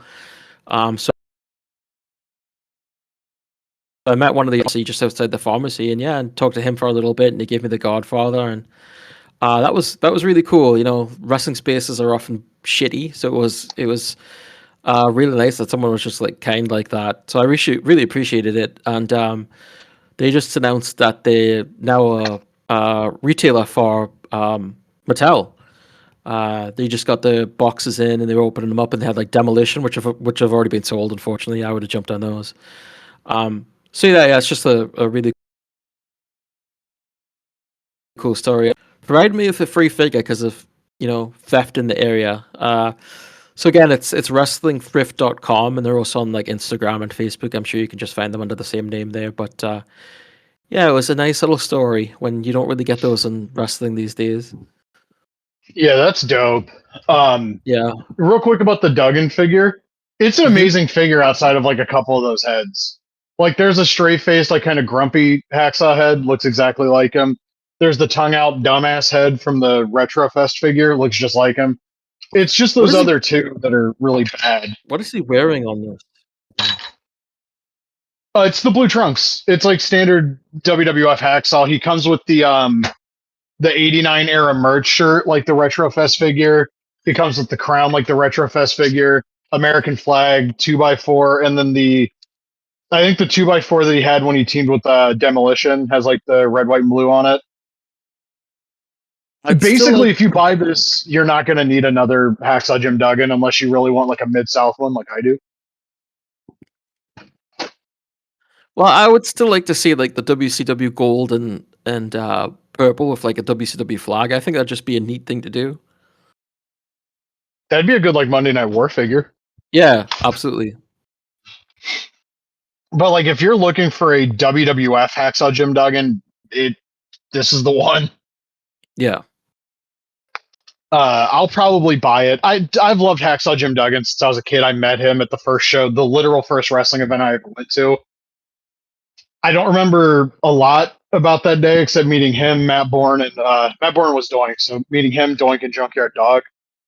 But I remember Hacksaw Jim Duggan being really nice to me. So like, oh yeah, dude, JYD didn't fucking. He was great. He signed the back of my LJN with a Sharpie, which for the people that have seen that LJN signing and I'm not saying this to be funny, I'm saying this to be honest. Signing the back of that figure with a black Sharpie was only going to end in disaster because once that shit faded, you can't kind of see where it is anymore. But that's signing anything with a black Sharpie. Those things eventually fade. But if he would have just signed the fucking tights, I'd at least have the outline of it still. That Sharpie just like disappeared on that figure. But he was, from what everybody says, he was really nice. I don't remember anything specific other than him being like, oh, I haven't seen one of these in a while, when my mom handed him the LJN to sign. I don't think it cost us anything. He's just, the baby faces would walk by the field where the grandstand was, and they'd shake hands and sign autographs. And yeah, so I met Hacksaw Jim Duggan that day, and he was fucking super cool. And I've always liked Hacksaw as a result. And then as an added bonus, as a teenager, seeing him in Mid-South and being like, oh no, this guy fucking ruled, actually. That was nice. Because he could have sucked. Yeah. And he didn't. So, and he doesn't suck in WCW either. He's fucking awesome.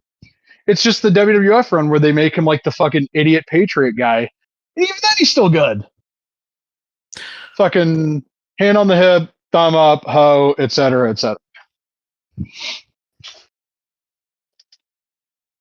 You know, we're running out of shit. We're gonna have to talk about 2K.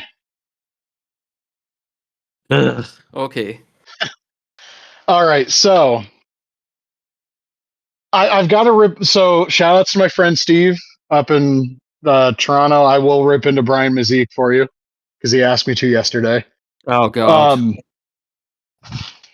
So when the Battle Pass stuff was announced, I was like, this shit is bad, don't support it. Because there's only one way these Battle Pass things fucking work. They are going to make the grind so obnoxious that you spend real fucking money. It is an evil fucking business model, especially for a yearly sports franchise. The idea that you spend $150 for this game and you have the option to spend additional money to get the content that you paid for when you bought the fucking premium edition of the game is diabolical. And I know there are people that are like, I just want to play the new game. And like, okay, but if you sign up for this, I don't want to hear any fucking complaining. Like, I know, like, shout out to my friend Steve. He's like, this shit is a grind and it's really annoying. When we were kids, like, there were games where you'd have to do a bunch of shit, but it was never this bad. And he's right. But I see people that are like, oh, fuck 2K. I can't believe I bought this. There were people explaining to you motherfuckers for like weeks going into release why this shit was going to be bad and you ignored it. I get it if it's just like, this is one of the games you buy every year. Like my friend Steve said, like he buys 3 games every year. One of them's WWE. I get it. But the only way to reverse course on this is to not fucking support these games. I know people think like, well, I bought the game and I'm just going to grind to get the stuff so they don't get extra money. They're still getting all of your play data. They're still getting the metrics showing that you're still playing the game. And to an extent, that's all that matters. Really, profit and loss is what matters. But like, there's already people I've seen saying, like, the skips aren't that bad. I bought a few of them. And it's like, you're sending the message that you're like completely fine with this. If you want to play through the grind, that's fine. But your shit doesn't reset. So you've got to do the grind 6 different fucking times over the next, 8 months? Crazy. If you have a full-time job, like, again, shout out to my friend Steve. If you have a full-time job or a significant other and or kids, there's no fucking way. Which is, again, it's built to funnel you towards spending extra money. Now, I think if you bought the Monday Night War edition is the big one, right? Yeah. I think if you bought that one, the Ringside Battle Pass should just unlock for you because you made the biggest investment in the game. Yeah, of course. Like Attitude Era, I would say maybe unlock half, and then you have to grind for the last 3. The Triple H version, your game should just not work. Like, you should get laughed at for buying a fucking game with him on the cover. But like the other games, like if you buy like the Triple H one where you get like the 3 season passes for free, Like it should only unlock like one or two. Just like the amount of stuff it auto unlocks should scale with the version of the game that you bought. I understand that then 2K can't make as much money off of you, but after a certain point, you kind of have to look at how fucking awful the economy is and what you're actually asking of the people that have paid 150 or in Canada, $200 fucking dollars for the game. That is insidious fucking bullshit. It is anti-consumer, and I know so many people who were like, "Well, I bought it. I didn't think it was going to be this bad." And like, I get it. You know, like, if you didn't want to listen to the warnings about how bad it was going to be, it's one thing. But like, if you're one of the people that paid all of the fucking money and you're like, "Oh, fuck 2K," that's different than this is worse than I expected. Like, if you ignored all of the warnings and you just gleefully went along with it because you thought like, "Oh, I'm real good at the game. I'm going to be able to grind it out," and now you're mad. You got what you paid for. Like, there are people defending the idea of a battle pass. This fucking that Cornell Gunther dumbass was like, "Oh, this is the monetization scheme. This is how it works in every game," and that was in reference to the RXP resetting. The difference between a game like fucking Fortnite resetting your battle pass and this is Fortnite's fucking free. Yes. Yeah, that's something that they used as an argument, and people are like, yeah, that's not the same thing. I was just looking at the Steam reviews, and it's negative. Although it says overall it's got a mixed reaction, but even if you read the positive ones, like they're not really that positive, much at all. But I did like this. There's been a few posts that have got like a response from a developer, and of course it's all the same message. And it says, "Thanks for your feedback. Ringside Pass is a brand new feature and will require some time and attention to get just right. We've seen that the player experience isn't what was intended, so we've made some changes, including custom matches now granting RXP and an increase in earn." Wait a minute, hold on. Custom matches, that's where you like tweak the rules or whatever, right? Yeah. Those didn't grant XP? I guess not. On what fucking planet does that make any sense? Oh, didn't they say that you don't get any XP if you're playing with friends? I could have sworn that was a thing, but maybe I'm wrong. I can't say for sure. Oh, Jesus. I also found out yesterday you have to have an online connection to earn RXP. So if you're playing on Switch or Steam Deck, you're fucked. This completely kills the idea of playing this game on a portable. Mm-hmm. And so, like, I didn't realize until you pointed it out to me that Brian Mazik is like a developer at 2K. I remembered him writing for Forbes and being the one that interviewed Lionel Jenks and being the one that fed him the question about people who want the old gameplay. And that's when Lionel Jenks said, people don't want the old gameplay. They want the feeling, which I've said it a bajillion times on the show. You know what gives me the feeling of like SmackDown Here Comes the Pain? SmackDown Here Comes the Pain. They got me for like 5 minutes with 2K24 with the ramp cam and stamina off. I was like, no, we're getting close to it. And after like 5 matches, I was like, no, this shit sucks. This is actually not good. And I look at like the fact he got hired. They're just hiring people to kiss their fucking ass. And then he goes out on fucking social media and makes a complete ass out of himself, talking about like my faction points and shit.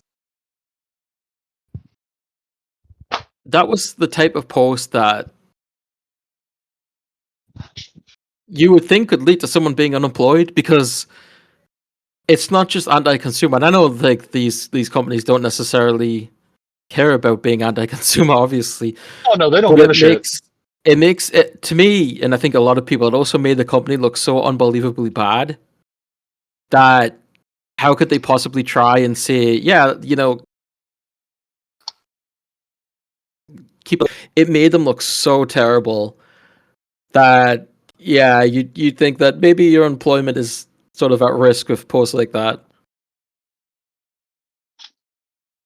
It's disgusting. Like they're not even on the defensive, they're on the offensive because of this shit. Instead of just admitting like, you guys are right, we're gonna grant you guys enough RXP to unlock everything, and we're gonna tweak this shit to make the grind a little less awful on you. Which is what I would do. Like, okay, you've already completed season pass. Next season, when that drops, we're gonna drop enough RXP to where if you want to complete season 2 right away, you can. If you want to complete season 1, you can. That feels like a fucking make good for this. Yeah. On no planet should people have to grind hours to unlock fucking 2000s Hulk Hogan, who you could unlock with the push of a goddamn button as recently as 1 fucking year ago. Mm-hmm. Like on no planet, on no level does this make any motherfucking sense. And there's still people defending it. And like I saw I don't even I play saw these oh games. go on. I didn't touch last year's game. I'm not touching this year's game. I'm not touching next year's game. I have old wrestling games I can play. I don't need the new game. Yeah, I just mean like I obviously played last year's game, but like the way things are this year and this bullshit, I've never got caught up into any of that stuff. And when I see it, or even when I've played games with that sort of thing, I just kind of ignore it and just like I understand that I'm not getting your bullshit or whatever. But in this, and it's like, okay, you've locked wrestlers that are in the game by default. You've now locked them where you have to grind and bullshit, and like I can't imagine even like attempting to do that because it's such bullshit, you know? And like you have characters that go with the Monday Night War edition that are locked, like the NWO guys. Yep. I saw were like locked. How does the Monday Night War edition not auto unlock everybody from that era for you? Yeah, that's wild. I mean, everything. Well, I don't know about every single thing, but it seems like most of the things that you buy yourself as extras, you have to grind and unlock them. They just don't come to you, which is just I don't know. I Like, how can can't anyone? conceive of like playing this shit. I did see, I'll say this. I saw a YouTuber that was like, oh, I understand all of the nitpicks about inaccuracies this year. Like, you didn't understand why people thought like inaccurate entrances and movesets sucked before this year, buddy? Really? Mm, Like I hate to tell you, but if you were cool with like the lighting being inaccurate in every classic arena before this, and it's just the monetization scheme made you think that shit sucked, you might be a little bit of a doofus. Like the SmackDown Fist arena. Look at the glass in that arena. It's like not been reflective in like the longest time. It looks like shit. And I just now see people pointing out how bad this looks. Like motherfucker, it looked like this 3 years ago. How were you not mad about yeah, it back then? yeah. There's no real change. It's so I goofy. mean, And like I don't know. I get that there's no alternative and that sucks. And I get that there are people that are just gonna buy it every year and complain like with Madden. But after a certain point, man, there's so much stuff out there. Like if you've never played import wrestling games, there's a million games for you to discover. Mm-hmm. If you've never played any of the No Mercy or Virtual Pro or Mania 2000 ROM hacks, there is a world of games for you to fucking discover. I cannot, and most of them are free basically at this point. If you're not signing up for like a Patreon to help support the creator, fucking Born to Be Wired costs you free Yeah, 99. That shit costs nothing now because it's gotten a like a full public release. Why would you bother with fucking WWE 2K? Like, oh, the stacking tables. I don't fucking care. I can use tables and fucking Born to Be Wired. And they don't explode every time. To your point, like when Batista fucking powerbomb Triple H through the table in 2005. Like they break like how tables break. They break like action figure tables, which is awesome. And there are people doing yeah. current WWE fucking mods for SmackDown fucking 2. Play that shit instead. Yeah, that's shit's crazy. Yeah, unfortunately, there's the people that grew up with these games, and it's like all they know. I don't want to sound like an old man again, but like it just shows like the difference in generations, right? The games that we had growing up and the variety and how the games would teach you about wrestling, and now all there is WWE or like AAA, which is still pretty much WWE. So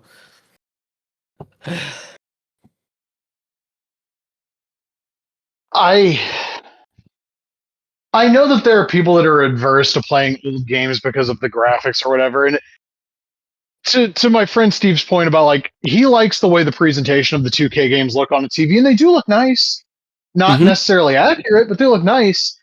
I get that, but after a certain point, man, I'm not watching a video game. I'm fucking playing it, and I'll play King of Colosseum 2 with its shitty low poly models over even the last one I bought, which was 2K24. I'll play KOC 2 over that all day, every day.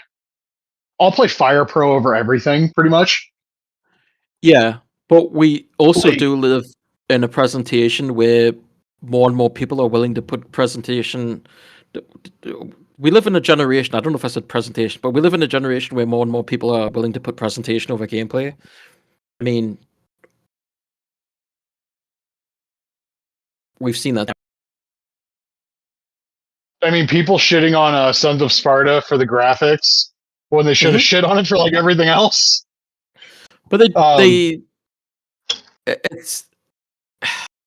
I feel like I'm just gonna get frustrated talking about like modern gaming again, but like, I mean, the whole industry is suffering from this thing. That's why they're talking about PS6 and all this bullshit. It's not about, I'm talking about any innovations in that respect. It's all like presentation, right? And I don't know. That's the world we live in now. I think to an extent it's because the PS4, late PS3, early PS4 generation is when people figured out how to quote unquote nail down a third person narrative driven action game. And it Mm, broke things for a long fucking time. yeah. Like Ninja Gaiden 4, as it came out last year, could not have come out in like 2019. People would have shit on it because why is it a hack and slash? Because it's fucking Ninja Gaiden. What do you want it to be? What do you want it to be if not that? And like there were people that shit on Delta when it came out, which there's performance issues even now. I saw them yesterday playing some of the game. But there were people that were like, well, they're not going to change the gameplay enough. And oh no, it plays like an updated version of a game from 2004. Oh god, no, the horror, the travesty, the tragedy. I I don't give a shit that like this game has ray tracing. I don't give a shit that this game is photorealistic. Like the closest thing to photorealism that would be applied to a game that I actually like are those RE remakes. Because those games still have a lot of fucking personality and gameplay fucking loop that I think is actually good. Yeah. A gameplay loop Well, that I think is good. Like I don't know if you when they were talking about like GTA 4 on Twitter, and there's all these people like, oh, they should remake it. I'm like, oh, you can still play the original. I mean, I installed it on my PC a while ago, and it's still fun. There's obviously stuff that they could improve, but there's stuff that they had back then that they don't have now. Like people like holding onto cars and shit like that. And someone is like, oh, I can't play that. It's old. Just like, why? Like.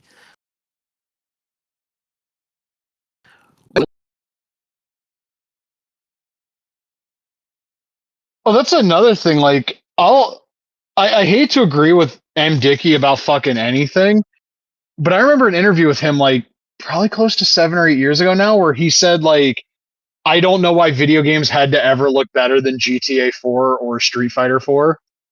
Right. And when I heard him say that, I was like, yeah, honestly, I don't think any of the games like I like the way Spider-Man 2018 looks. Would I like that game less if it looked a little more cartoony? Absolutely the fuck not. It's Spider-Man.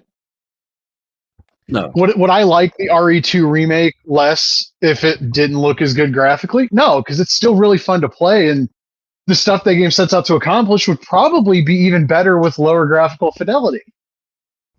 Yeah, I mean, the gameplay is still there. Yeah, like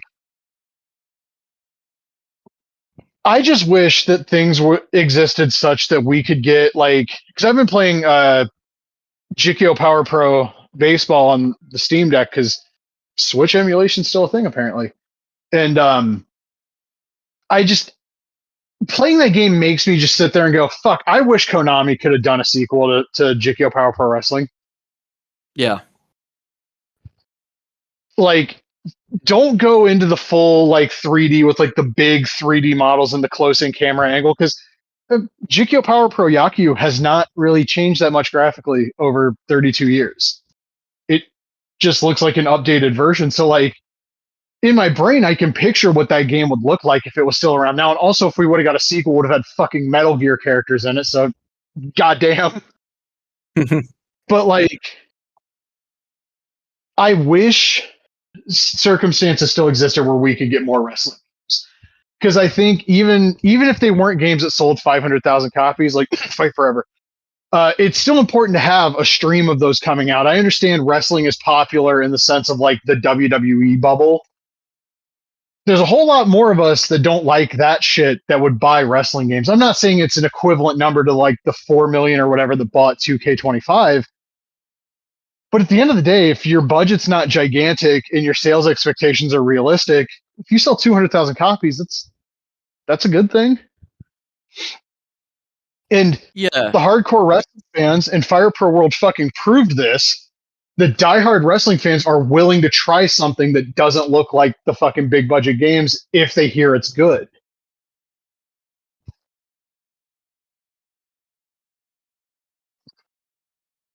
yeah. It's Somebody just, can talk about a budget, man. That's all I'm saying. I don't know. Nobody really wants to take a stab at wrestling games anymore. If they do, they want to do some wacky thing where it's like an RPG or, you know, more of like a straight up fighting game or something like that. It's all these different ideas instead of just a wrestling game. And Can somebody yeah, at Capcom just develop a hardcore sense of nostalgia for Slam Masters real quick? I feel like that for decades. You know, there's a lot more they could have done with that. Like even just integrating those characters into fucking Street Fighter, man. Can I get Biff Slamkovich up in this motherfucker? Just one time? Yeah. Fuck, where's a new Final Fight game? Ooh, maybe You have that RE engine that can make those beautiful looking like Mega Man games. You mean to tell me you can't do a 2.5D goddamn Final Fight game? I don't believe it. I don't buy that for a second. I'm just fantasy booking stuff now. I'm sorry. Oh, it's okay. I keep seeing like the Kenny Bomb videos, and he seems like a nice guy, but when I heard him kind of defending the ringside pass stuff because it comes with my faction personas and shit, I was like, buddy, you might need to rethink some of your priorities when it comes to these things, man. I mean, I don't watch. I also saw Dre 41. I saw Dre 41 Gaming showed his ass too on Twitter, like because he bought the game and somebody was like, "You still bought the fucking thing?" And he was like, "Oh well, I'm sure you've never made a purchase that you didn't regret." And it's like, you don't get to be like, "No, you," or "Well, actually," when he was on Twitter. I remember saying like, "Oh, this might be the fucking. I might not buy this game, or if I do, it might be the last one I buy." The community, especially people that have voices in the community that are much larger than ours, need to call this shit out. And they need to call this shit out in a way that might lose them access to 2K. Like, that Assemble guy that looks like bootleg LA Knight, that guy needs to stop sitting on the fence and just say this shit sucks. Like, grow up. Yeah. Oh, no, I'm not going to get to go and interview fucking... I don't even know somebody on the current roster. Fuck, I'm not going to get to go and interview fucking Jade Cargill at a 2K sponsored event. Oh no! At least you'd fucking have some dignity and a backbone. Yeah, important. I saw that Jeff Gerstmann did a video on it. And I'm gonna have to check that out. But I watched the Giant Bomb video with Dan Reichert, and he was just like, it's just too much. Was his initial impression is like you open the menus and there's just like all this shit, and then he was talking about the microtransactions and how terrible it was, and his hatred for CM Punk was pretty funny. Oh yeah, no, the one with him and John Blood. Yeah. Was that the But video? also, there Yeah. was that, and also they did a quick look with Mike Minotti and Jeff Grubb. Okay, so I haven't seen that one yet. I did see the video with John Blood where like I thought it was interesting. John Blood said he liked playing Fight Forever, and then said the 2K games were getting pretty close to what he wants the games to be because he doesn't play single player; he only plays multiplayer. And I've listened to Deadlife podcast clips with that guy doing the obnoxious scream laugh over the others while they're trying to talk, and I'm just not a huge fan of him anyway. But it was very interesting to see the contrast in the opinion of the game between the two of them. I Because like it was him a clear lot. Dan Reichert was not a fan of that game. Yeah, I mean, I like John a lot, but also, I mean, I get what he's saying because if you look at the new Legacy stream, like they spend all their Oh, yeah, time doing they these just do crazy. goofy shit. Yeah, and that's what he wants. A scrapyard, and you can, do ragdoll and crazy shit off that. Then that's gonna appeal to someone like him and fans of their channel. They do a really good job of showcasing these games better than the companies do themselves. Unfortunately, it's all the other bullshit that drags it all down. Because I saw that ragdoll stuff and I was like, yeah, this looks goofy and fun, and it's endorphin, right? This is what people liked about those videos back in the day. But then when you get to the whole package of the game, there's so much bullshit that it doesn't really matter at the end of the Yeah. day. There was a moment where I was seeing some of that stuff before I found out like the battle pass was even worse than I thought, where I was like, if this game goes on sale for like fucking $20, maybe, but probably Mm, not. yeah. And then I saw what the grind was going to be, and I was like, nah, fuck this shit. And apparently Yeah, they've made modding harder this year. I don't know what's going on with the modding scene. I haven't seen there's no like tribute new version out or anything like that, so I haven't really seen anything. The FPS for entrances and like music and stuff. I haven't seen anything of that. I haven't read anything, so I don't know what exactly is going on. I know they added I think it's Denuvo, which is like an anti it's supposed to be like anti-piracy, but those people are like, oh shit, this is going to be trouble, and other people came in and said this isn't the problem at all. So I don't really know what the deal is. I haven't checked up on it recently, but yeah, there hasn't been any wrestler mods or anything released yet Like I see the gameplay where that you I've can seen. chuck people off the cell and you don't fall off with them, so it's in that way it's like an upgrade Yeah. over fucking like Here Comes the Pain. But Hmm. I don't like the default roster. I want all of the legends, and I'm not paying $150 and then spending hours and hours and hours and hours of my life. That German off the cell to Seth Rollins is really funny. Yeah, and that stuff really goes back to more like SmackDown 2, where you could do a move to someone. You could do like, for instance, like a hair drag out because it makes sense. And then the later game sort of added what felt like an Oh, and invisible you can belly to wall. belly people out of the ring. Yeah, and the later games added what felt like an invisible wall, so where you're doing a move on top of the cell, you're just not going to fall off no matter what, unless it's a specific move where you're throwing the opponent off. That's the only time you could do it. So bringing this back to where like you can do German suplexes or sling blades, and the wrestlers go flying off the top of the cell. It's really fun and it's neat, but it's not enough to all this bullshit exists. We bring it up all the time, but isn't it crazy how the gameplay in this series took like two big massive steps forward once they got Brian Williams back? Yeah, I mean, you can see the obvious influence of Fight Forever in these games now. I mean, they added the thumbtacks this year, which was a thing there too, and some of the other stuff that they've added into it. It's didn't come together like it should have.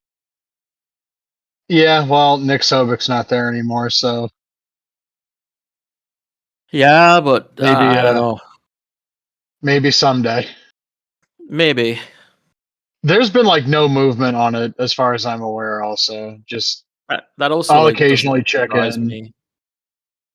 Yeah, I'll occasionally check in and be like, hey, fucking, have you heard anything? And lately, it's just been like, no, honestly, I wouldn't expect to hear anything for a while. So Yeah.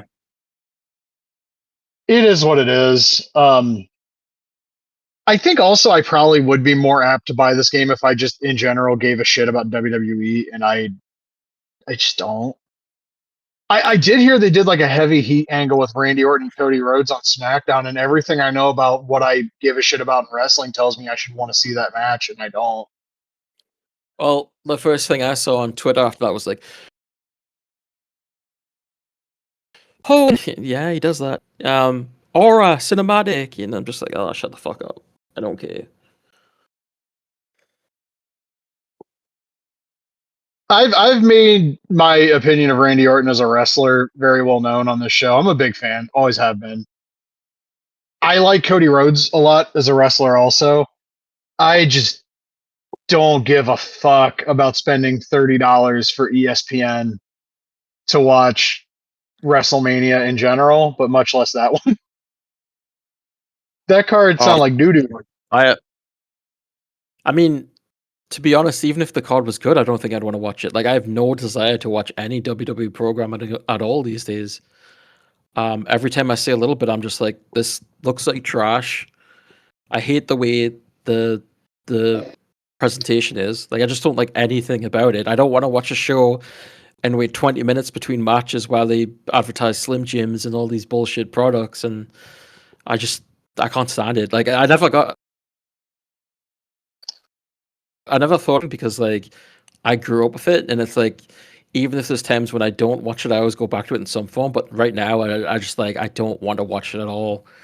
I'll watch Dynamite, and then the other wrestling that I really watch regularly is Stardom. I subscribe to Stardom World again, so I'm watching like all the house shows and everything, and I'm pretty content with what I've got. So I've watched no current wrestling recently. yeah, I don't have an HBO Max subscription. My friend and I had planned for weeks to watch Revolution, and then last week we were kind of just like, this card is not like I don't give a fuck about Hangman Page winning the title a third time. I think how do I put this? I think giving him the belt after the selfie with Marty Scurll and his bullshit justification for it is really fucking tone deaf. And I also understand, because I said this to you, the AEW fan base cares about creeps in wrestling when they can use it to dunk on the WWE. But when the call is coming from in their own fucking house, I don't care that fucking Will Ospreay's still friends with Paul Robinson or Bandito booked Travis Banks or fucking Hangman's like, yeah, I think what Marty Scurll did was wrong. And I was a former high school teacher, so that girl would have been the age of like one of my students, but he's always been nice to me. And you could get even deeper into the weeds with like how many of those guys are still friends with Chris Dickinson, including one who famously said during speaking out he wished he had known so that he could have made the locker room safer for women, partner. Um, but like you never hear the AEW fans actually rail against that. It's like, oh, well, Hangman probably just didn't know who he was. That's one of his best fucking friends, man. Come on. Like, I don't think Max is a particularly great top guy, but also everything I've heard about this title reign is that it's way better than the first one. So God bless. I heard the I Kevin Knight match was really good.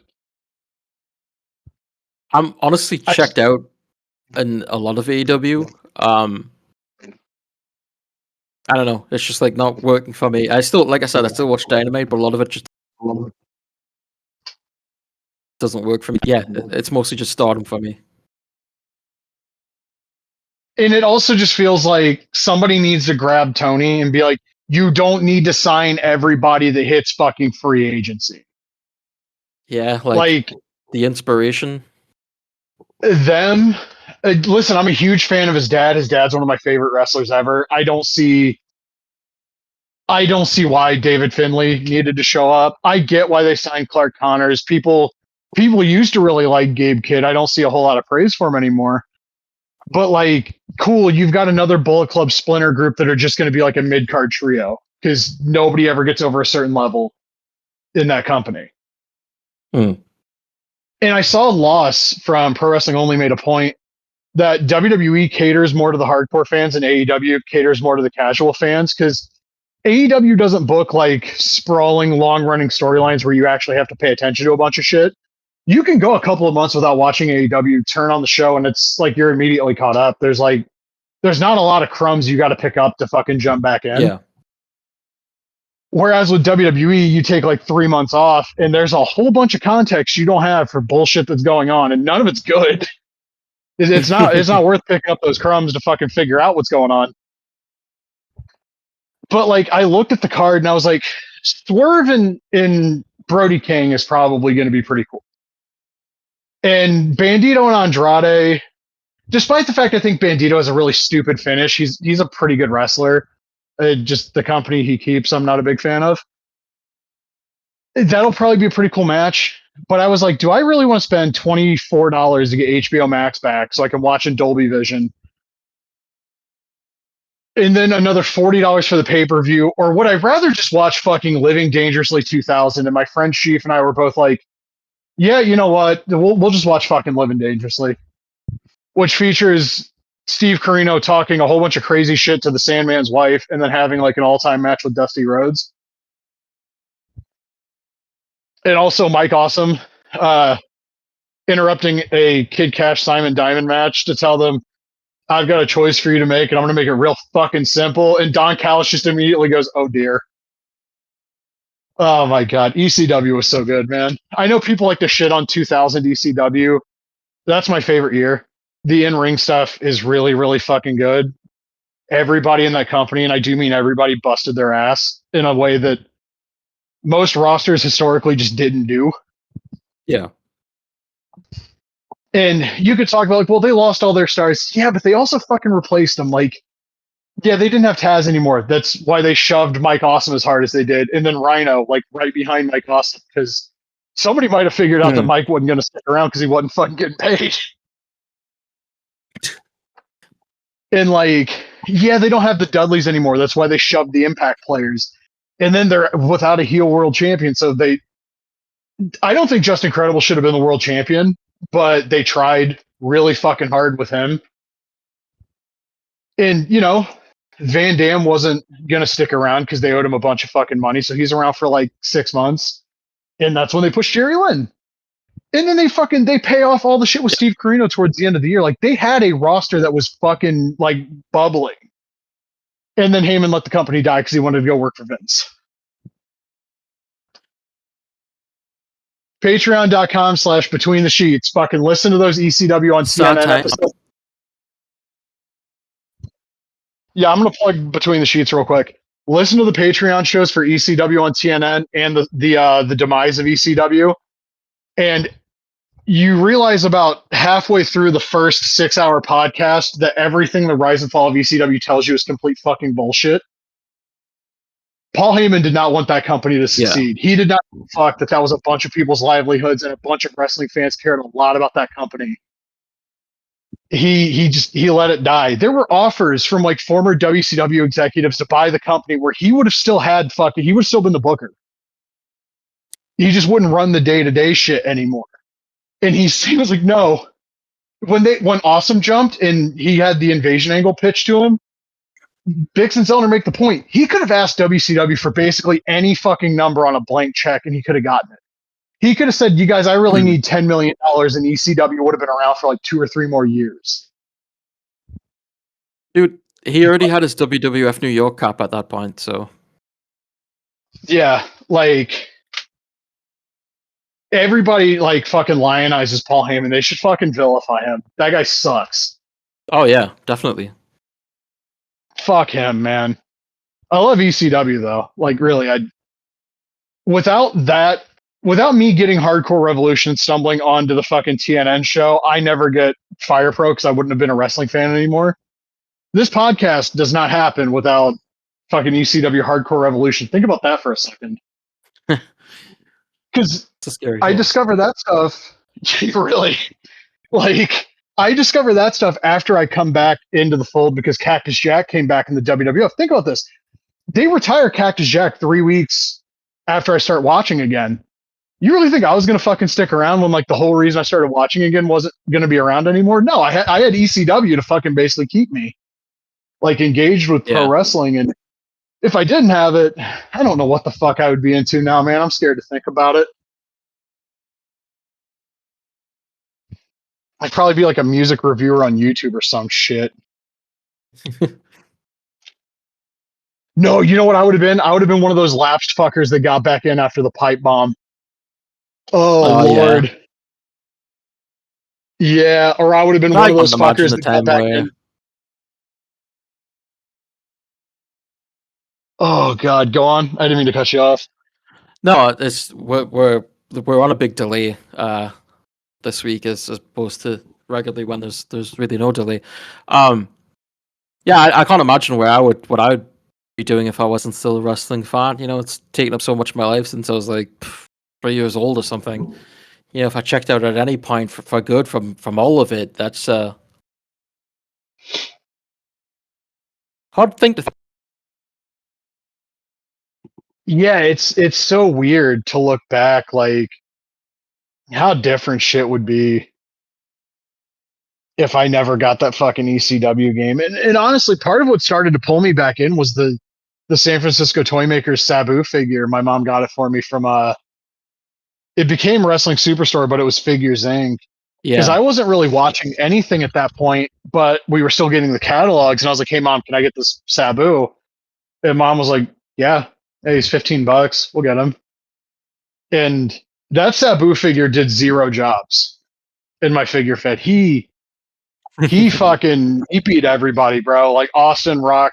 He didn't beat Goldberg, but I never had Sabu versus Goldberg because that's like matter and antimatter colliding. 8-year-old me could not have picked a winner on that one. He fucking beat everybody else though. Suicidal, homicidal, genocidal, no fears, etc., etc. But yeah, I don't know, man. I can't rock with the current 2K games or the current WWE product. It's all really just it's very profit focused and not actually focused on giving me something I would care about. Also, they really love Donald Trump, which is ironic because I've been watching the UFC and I do have thoughts on the numbered event from what was it last week? Yeah, with Holloway and Oliveira. Maybe don't book the BMF title, which is like the CTE championship. Maybe don't book a fight between like a high level grappler and a guy that has a grappling background if you want to book that particular title. Because it was really funny to watch Max Holloway get grapple fucked for 5 rounds, and then he did his little like point to the ground so we can stand and bang. He did that with 8 seconds left and lost that exchange. But like, that was not the most exciting fight. They've had some interestingly good shows on Paramount, and they've also had some real fucking stinkers. And you know, the White House card's really funny. Like how do you hype that up as the biggest card ever? And like, I know a lot about mixed martial arts, and I don't know who the motherfuckers on that card are. Not that I would watch it anyway. It does suck that Taporia and Gaethje is going to be on that show because I would like to see that fight, but just on general principle, there's no fucking way. I'm not watching. I'm not watching the American version of fucking Collision in Korea. Yeah, pretty much. Like I'm not doing that. I saw they announced Sean Strickland versus Hamzat Chimaev, which begs the question: who would you rather have as the middleweight champion, Kadyrov's babysitter or fucking a neo-Nazi? This is where we're at with the middleweight division. It's no longer fun stuff like, do you want a dumbass from New Jersey or do you want Anderson Silva? It's do you want a guy who just lays and prays for 25 minutes or do you want a guy who fucking just openly hates anybody who's not a straight white man? But that's also post like 2020. That's the identity the UFC has. Like they did the rehab work on Donald Trump. Like Dana White's as responsible as anybody. People shit on Rogan and Andrew Schultz and those guys, and they should. But people also overlook how pivotal of a role the fucking UFC played in getting that piece of shit reelected. Oh yeah, I mean, they give him his own goddamn entrance. Yeah, it's fucking disgusting. And that piece of shit John Jones did the stupid fucking dance after he beat Stipe Miocic, and Rogan's like, "Oh, he did the Trump dance," like when you see a 4-year-old piss their pants while they're playing football or something. Like, oh, Jesus Christ. I didn't see the last Ryzen show, but I saw that Sakuraba Jr. did really well against the Vanderlei Silva protege until he wasn't doing really well against him, which, tale as old as time. Does he do the big entrances? The last fight I saw, I don't think he had like a big entrance. Oh. I know he like does like some gimmick shit, but I don't think there's nothing like the Super Mario Brothers entrance that I've seen from him. Oh, that sucks. I think he probably was not ready to be put in the fucking ring with somebody who trains under Vanderlei Silva. But how do you know the fucking kid's ready if you don't, feed him to get a little early onset CTE? You know what I mean? Actually had a question in regards to UFC. Do you know when Koji Kitao wrestled fought in UFC?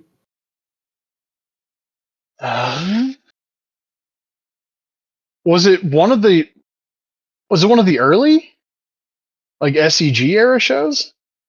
I believe so. I'm trying to look into it now. Mixed martial arts record.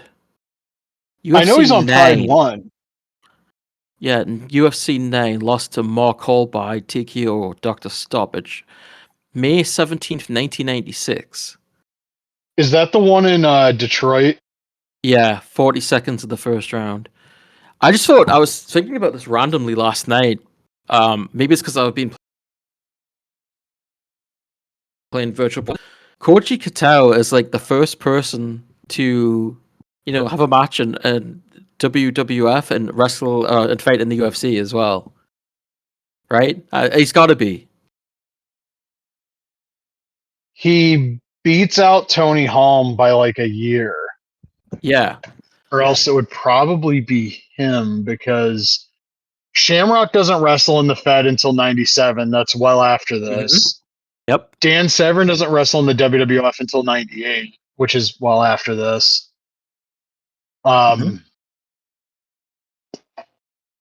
He would have to be. Not only is he the first person to do it, but he also wrestled at WrestleMania. Yeah. And he went over and established WWF team too. Yeah, it's so wild. Like, of all people, he's the first one. Because I can't think of anybody else that had strong pro wrestling ties in that early UFC time period. Yeah, there's nobody that I can think of. There's probably guys that should have. Is Paul Verlaine the only guy to fight in the UFC and have an ECW match?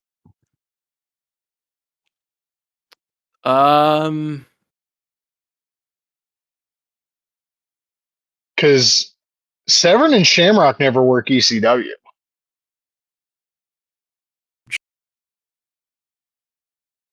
Trying to think. No, I think that he's probably the only one. Yeah, because I can't think of anybody else that it would apply to. Like, yeah, it has to be him. It has to be fucking Paul Varlins. Yeah, I was wondering if maybe Severn might have a show, but like I don't think he actually did. No, it's really weird that guy's like the NWA champion in '94, and he also has like a really out of nowhere match against like super early on Tajiri at like a racetrack or some shit. Yeah, I just actually that's a really cool match. He had. I'm just looking at this in '96 for a promotion called GW called Prom in a UFC rules match.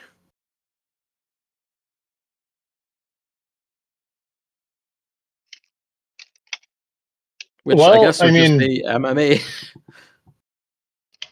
Well, he also had a UFC rules match in Winnipeg against Tyson Smith, which is Kenny Omega. But it's Wild on his shit. fucking MMA record.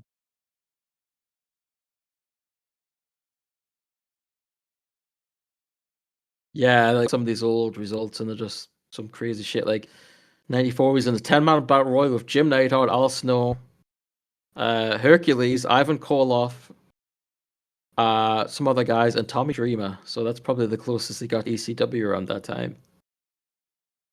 So I found the Tajiri and Dan Severn match, and somebody was like, I wish current pro wrestling looked like this. And someone said, if you want matches like this, watch NXT. What? I can't recall any NXT matches looking like quasi fucking shoot style. No. Like, I remember people trying really hard to project like battle arts onto those Finn Balor Kyle O'Reilly matches, which for just clarity's sake, those matches were awesome. But like, I don't think so on that one. I don't think we had any shoot style stuff going on in the Fed ever. The promotion, there was a promotion called NWA Sabu.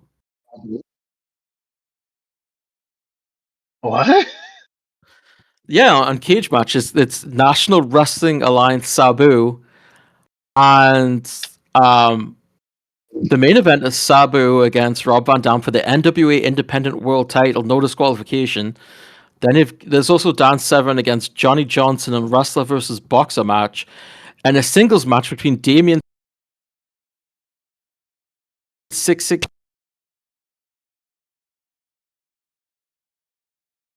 That is insane.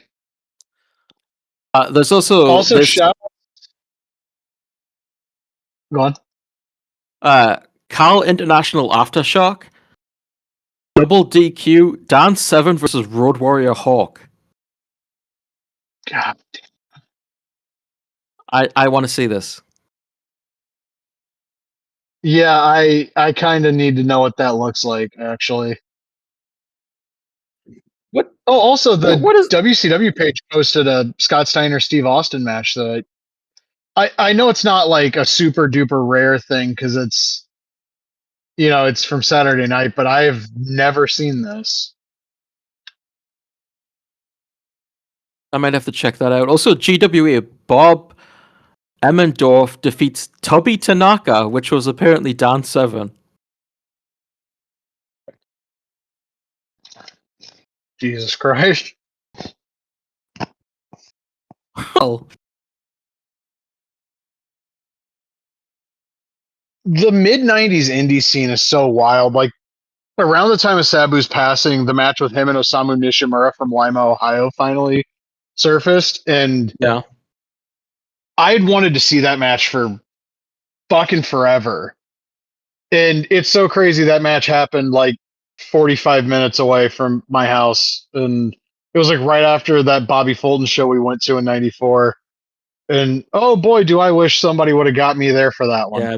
That was like 3. I wouldn't have really appreciated it, but it's like 28 years later going to the library and getting the microfilm and seeing like, no, I actually did see Davey Boy Smith versus Owen Hart at the high school gym that night. I was right all this time. That would have been like a fun like core memory to have unlocked when that video hit. Like, oh no, I was there for this, but I wasn't because life's not fair. I didn't get to see Osamu Nishimura wrestle live. It's also just kind of insane that they booked him on a show in Lima, Ohio. I get that he was cool with Al Snow, but goddamn. Yeah. Oh, there's a Vader and Cactus match from like main event a few weeks before the powerbomb on the floor on the WCW page now too. Yeah, I'm gonna have to check. I always appreciate getting quality upgrades on Vader stuff. Yeah. I kind of wish they would put up the version of the Vader and Cactus Saturday night match from the DVD where like the blood's not is heavily edited out because I don't know where my copy of that Mick Foley DVD is anymore, and that would be my only way to watch that match if I wanted to, because they've never made that available other than that DVD. God, WCW is so cool. I just saw this. Dan Severn defended the NWA title in Malaysia against the Repo Man. See, there's a match I want some fucking footage of. God, this shit is crazy. I love it. Do you have any idea how bad that match probably sucked? I know. That's what I want to see. I'm fucking right there with you. Like, goddamn. All due respect to Dan Severn and Barry Darso, but that match sounds horrible. What if it wasn't actually Barry Darso? What if it was like somebody else calling himself Repo Man? Oh, that'd be like, why would you want to impersonate that of all fucking gimmicks? Apparently the match against Hawk is on YouTube. Oh yeah, here it is. Hold on. Oh my god. Okay. Hold on. I need to pull this up real quick. I got to see like 15 seconds of this match just to figure out what the fuck this looks like. Oh, it's uploaded by Roy Lucier. Of course it was. Yes, of course. God, look at Hawk. He's all fucking. I don't know what he's on here, but that bandana and the eyes all bugged out. This guy's rocking something here. The ring having like a New Japan style mat is kind of weird to see. Yeah, it looks like kind of an in between of like, remember when ROH for HDNet got the new version of that ring mat where like the red came in like way further? Kind of looks like that too. Yeah, it's kind of crazy. All right, so does he grapple Road Warrior Hawk? Okay, we're like 4 minutes into the video before the match actually starts. It's an 11-minute video.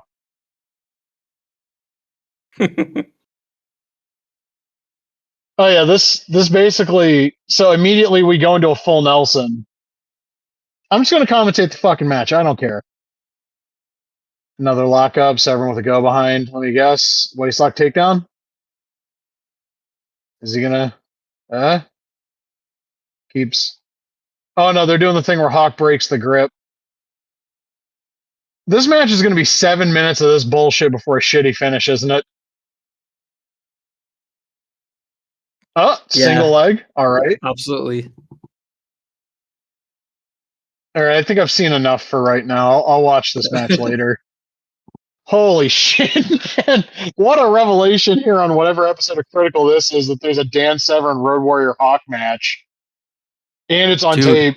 What a NW reign he had. I mean, he had matches against Repo Man, as I said, Typhoon, Sergeant Craig Pittman, and Doink.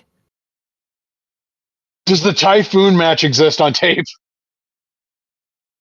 Let's see. I feel like if I put Dan Severn and Typhoon, like I'm gonna see him fighting an actual Typhoon. It did not bring up any footage when I... No, that's unfortunate. Oh, there's the Dan Severn Naoya Ogawa match. Oh my god, Dan Severn and Jim the Anvil Neidhart. Yep. Oh, why would you book this?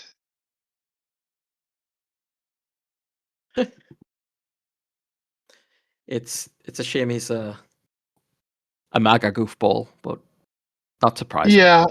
It's also a shame they've ruined the fucking YouTube search so much that I'm getting like, why am I getting fucking recommended a review of Hardball 4 for the Genesis because I happen to search for footage of that game when I'm looking for Dan Severn matches? Somebody fucking tell me, please. It's really fucked up. I wonder, did Sabu ever wrestle Dan Severn? And what the hell that looked like if that match were to have happened? He did. Yeah. Is there footage? Is my next question.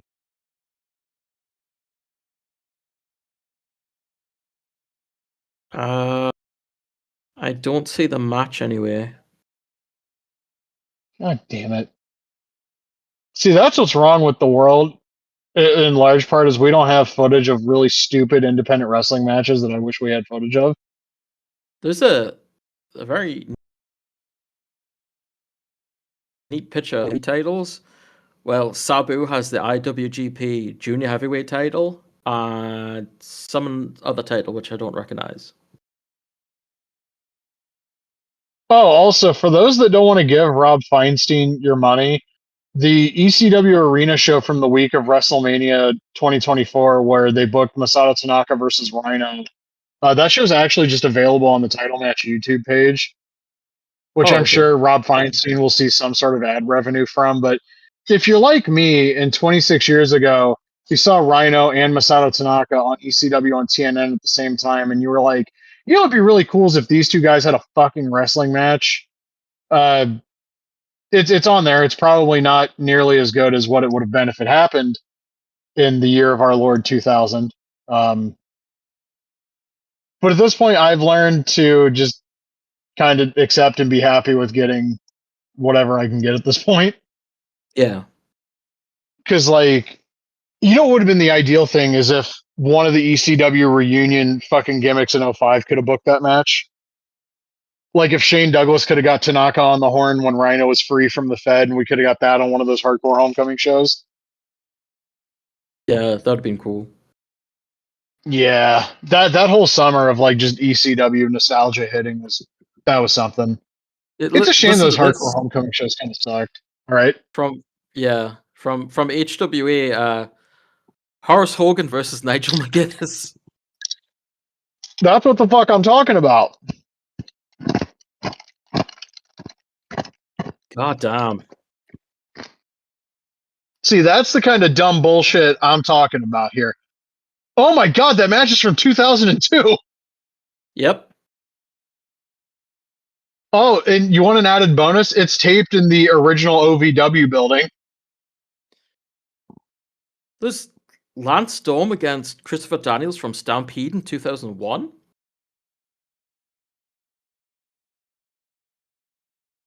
Is that before Storm shows up in WWE?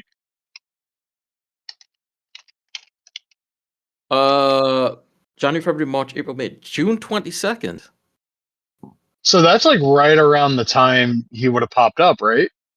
Yeah, I think Oh, so. they have a match on my birthday in '07, according to this this YouTube channel as well. God, well, I guess we're looking at the same channel, right? There's some just crazy Oh, I'm shit. just searching for these matches like on YouTube. I'm just typing shit in now. What a resource the internet is, huh? It's wonderful, isn't it? Sometimes, yeah, when I'm not being forced to see like neo-Nazis Yeah, and shit. sometimes. Wait, so there's a match from WrestleMania in Philly, and it's the Pride versus the Final Testament. Who the fuck is any of these guys? Okay, I can Uh, see Bobby Lashley in the ring, and I see the AOP guys.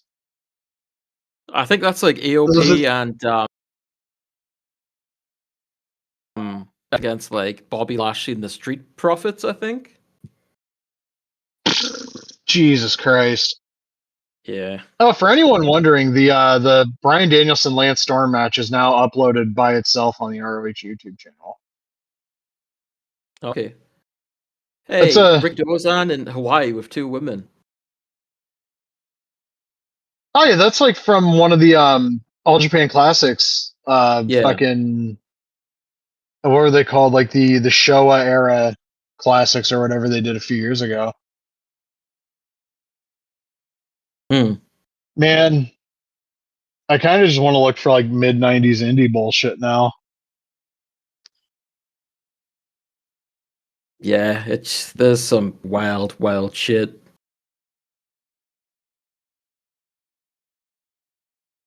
Oh, one of my friends just asked if I wanted a summer cart for the N64. I mean, I don't currently own an N64, but I hear that the summer cart works with the analog 3D. So being able to play Born to be Wired on actual like cloned N64 hardware would be kind of crazy. I think Retro Randy has contests for those like giveaways on his Patreon. That's why my friend's offering it to me. He already has one and he won the drawing. Oh, that's cool. I guess is the context. I don't know if mentioning that would get my friend in any trouble though. We'll edit that part out. God, I wonder. Steve Brown, Jimmy Yang. Is that from HWA? Yeah. So they really said, "Hey, Blackman, you're going down to fucking developmental, huh?" Mm-hmm. Oh, I found a. Okay, hold on. Now I gotta look this up. So there was a guy I knew as a kid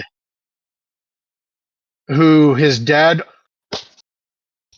worked the indies in the mid 90s, and I just found the fucking match with him and Sabu. What was his name? Randy Mullins. Hold on, we're gonna get a Mother Mongo appearance on the podcast. Mom, look at this shit. No, you're good.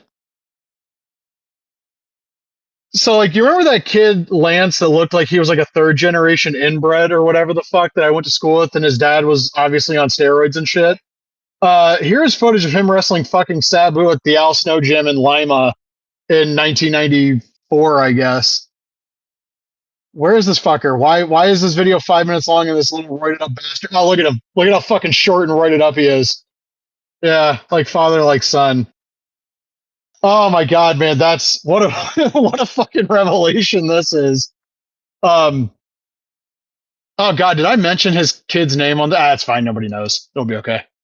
I'm also not scared of him anymore. He's really short and a MAGA chud. I'm not sweating anybody like that.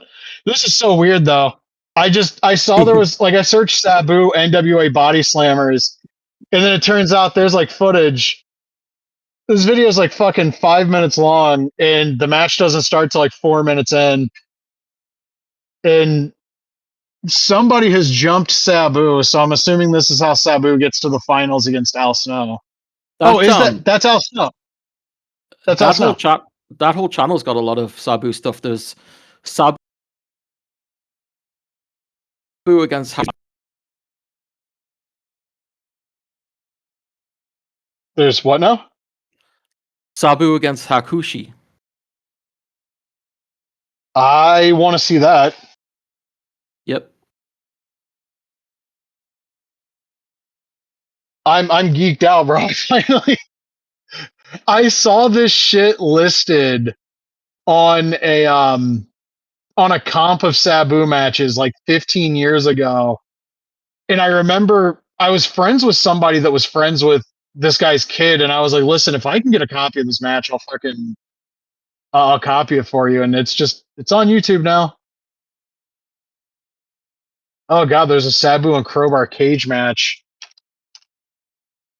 I wonder what the Sabu and Hakushi match is like, because I can't imagine it's like bad. You know what I mean? Like, It'd be interesting if anything. yeah, I can't imagine. It's like, you know, the Team FMW versus Sabu and Van Dam match from Heatwave. Yeah. I don't know if this is the case for you, but the first time I saw that match, I was like super disappointed. Now I have the context, obviously, that they flew those guys in that day and they were super jet lagged. But even beyond that, it's like those two teams had zero fucking chemistry. It's been years since I've seen it, but I really did like it with the first time I seen it. But like I said, it's been a long time. Like, Hayabusa seemed a little bit off, and not in the usual way that Hayabusa seemed a little bit off in a lot of his matches. But that's probably just the jet lag. And also, like, that Dayton crowd was something. Like, I could imagine being in there and being like, "What the fuck is this?" But it's cool to see like the action figures like slamming together. But like, I've always heard people say that's the best match on Heatwave '98 by far, and I think it's probably my least favorite match because that show's got like Candido and Lance Storm, which is a great match. Justin Incredible and Jerry Lynn have a really good match. There's a Mike Awesome Masato Tanaka match that's basically beat by beat the Kawasaki Stadium match the previous year. You have that fucking awesome Taz and Bam Bam Bigelow match, and the big weapon match clusterfuck main event really rules too. I think that's also part. I think that match is a little disappointing because, like, compared to everything else on the show that honestly kind of overachieved, that one just didn't meet my expectations because I expected that match was going to be insane, and it kind of isn't. Yeah, I had that show on VHS, so it was kind of like a just here. So just having that one, and I don't even remember where we got it. I think my mom picked it up somewhere, but yeah. So that was one of a special pay per view. Was it the Pioneer one? Yeah. I was looking into this because. Oh, go on. There's the one of just like the flames on the front and the logo, I think. Yeah, that's the Pioneer one. So I was looking into this recently because I have a few of the comps. I didn't realize there's only 12 Pioneer DVDs. I thought they did like 20 or 25 of them. No, there's 12. There's like the 4 match comps, the Cactus comp, the Dudley's comp, and then like 6 pay-per-views. It's like Barely Legal, WrestlePalooza 97, CyberSlam 99. I know those 2 aren't pay-per-views, but still. Anarchy Rules 99, Heatwave 98, and Guilty as Charged 01. And by the way, Guilty as Charged 01 is the most edited fucking pay-per-view in wrestling history. The Pioneer tape cuts out so much of that show.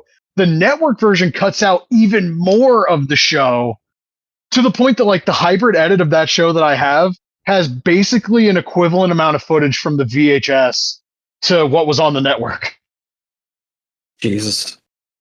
Like entrances, fucking promos, the cutaways to Joey on the network version are even cut out. Some of them are. The ads for Living Dangerously, which, by the way, that nukes Heyman's whole lie about Heatwave being the next pay-per-view. They were going to do one in March. Like, there's so much stuff cut out. I think even the promo montage at the end is edited on the network. It's been a long time since I've seen just the raw, like, network one. But, yeah, it's crazy that Guilty as Charged 01 got a release and not, like, Massacre on 34th Street, which was a way better show. But, you know, it is what it is. Seeing all the Sabu stuff just makes me want Ringside to drop the fucking just drop the pre-order or whatever we're doing for Sabu, please. But I don't think there's anything else we really have to cover at this point. Is there? Like, no, I think we've gone through pretty much everything I can think of. Is there any update on like Ultra Pro? I'm assuming Virtual Basement's still pretending that that game is coming. I haven't seen anything on Ultra Pro in a while. Like they were doing those monthly updates, but there hasn't been one for this month. So,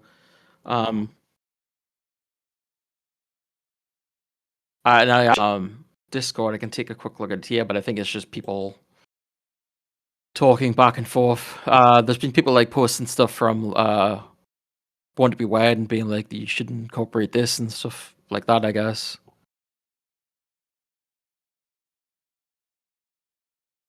Oh, to live in a world where we had more wrestling games. But again, we still have the old ones. It's fine. Yeah, and I mean, obviously, as we talked about today, Born to Be Wired was a huge release, and there's still a lot of gameplay to get out of that, so that's another thing.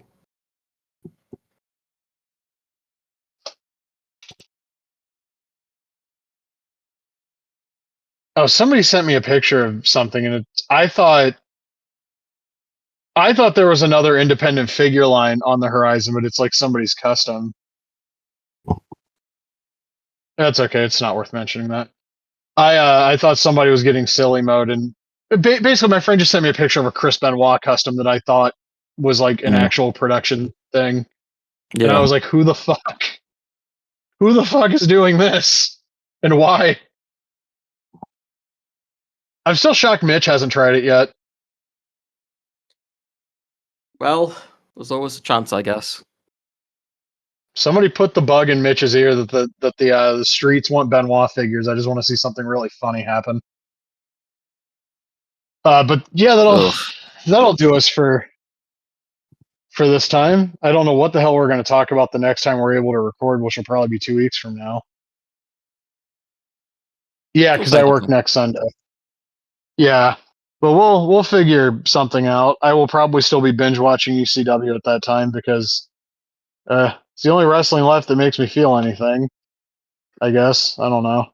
But yeah, until then, take care and don't be an asshole. And more importantly, play fucking Born to be Wired. For God's sake. See you next time.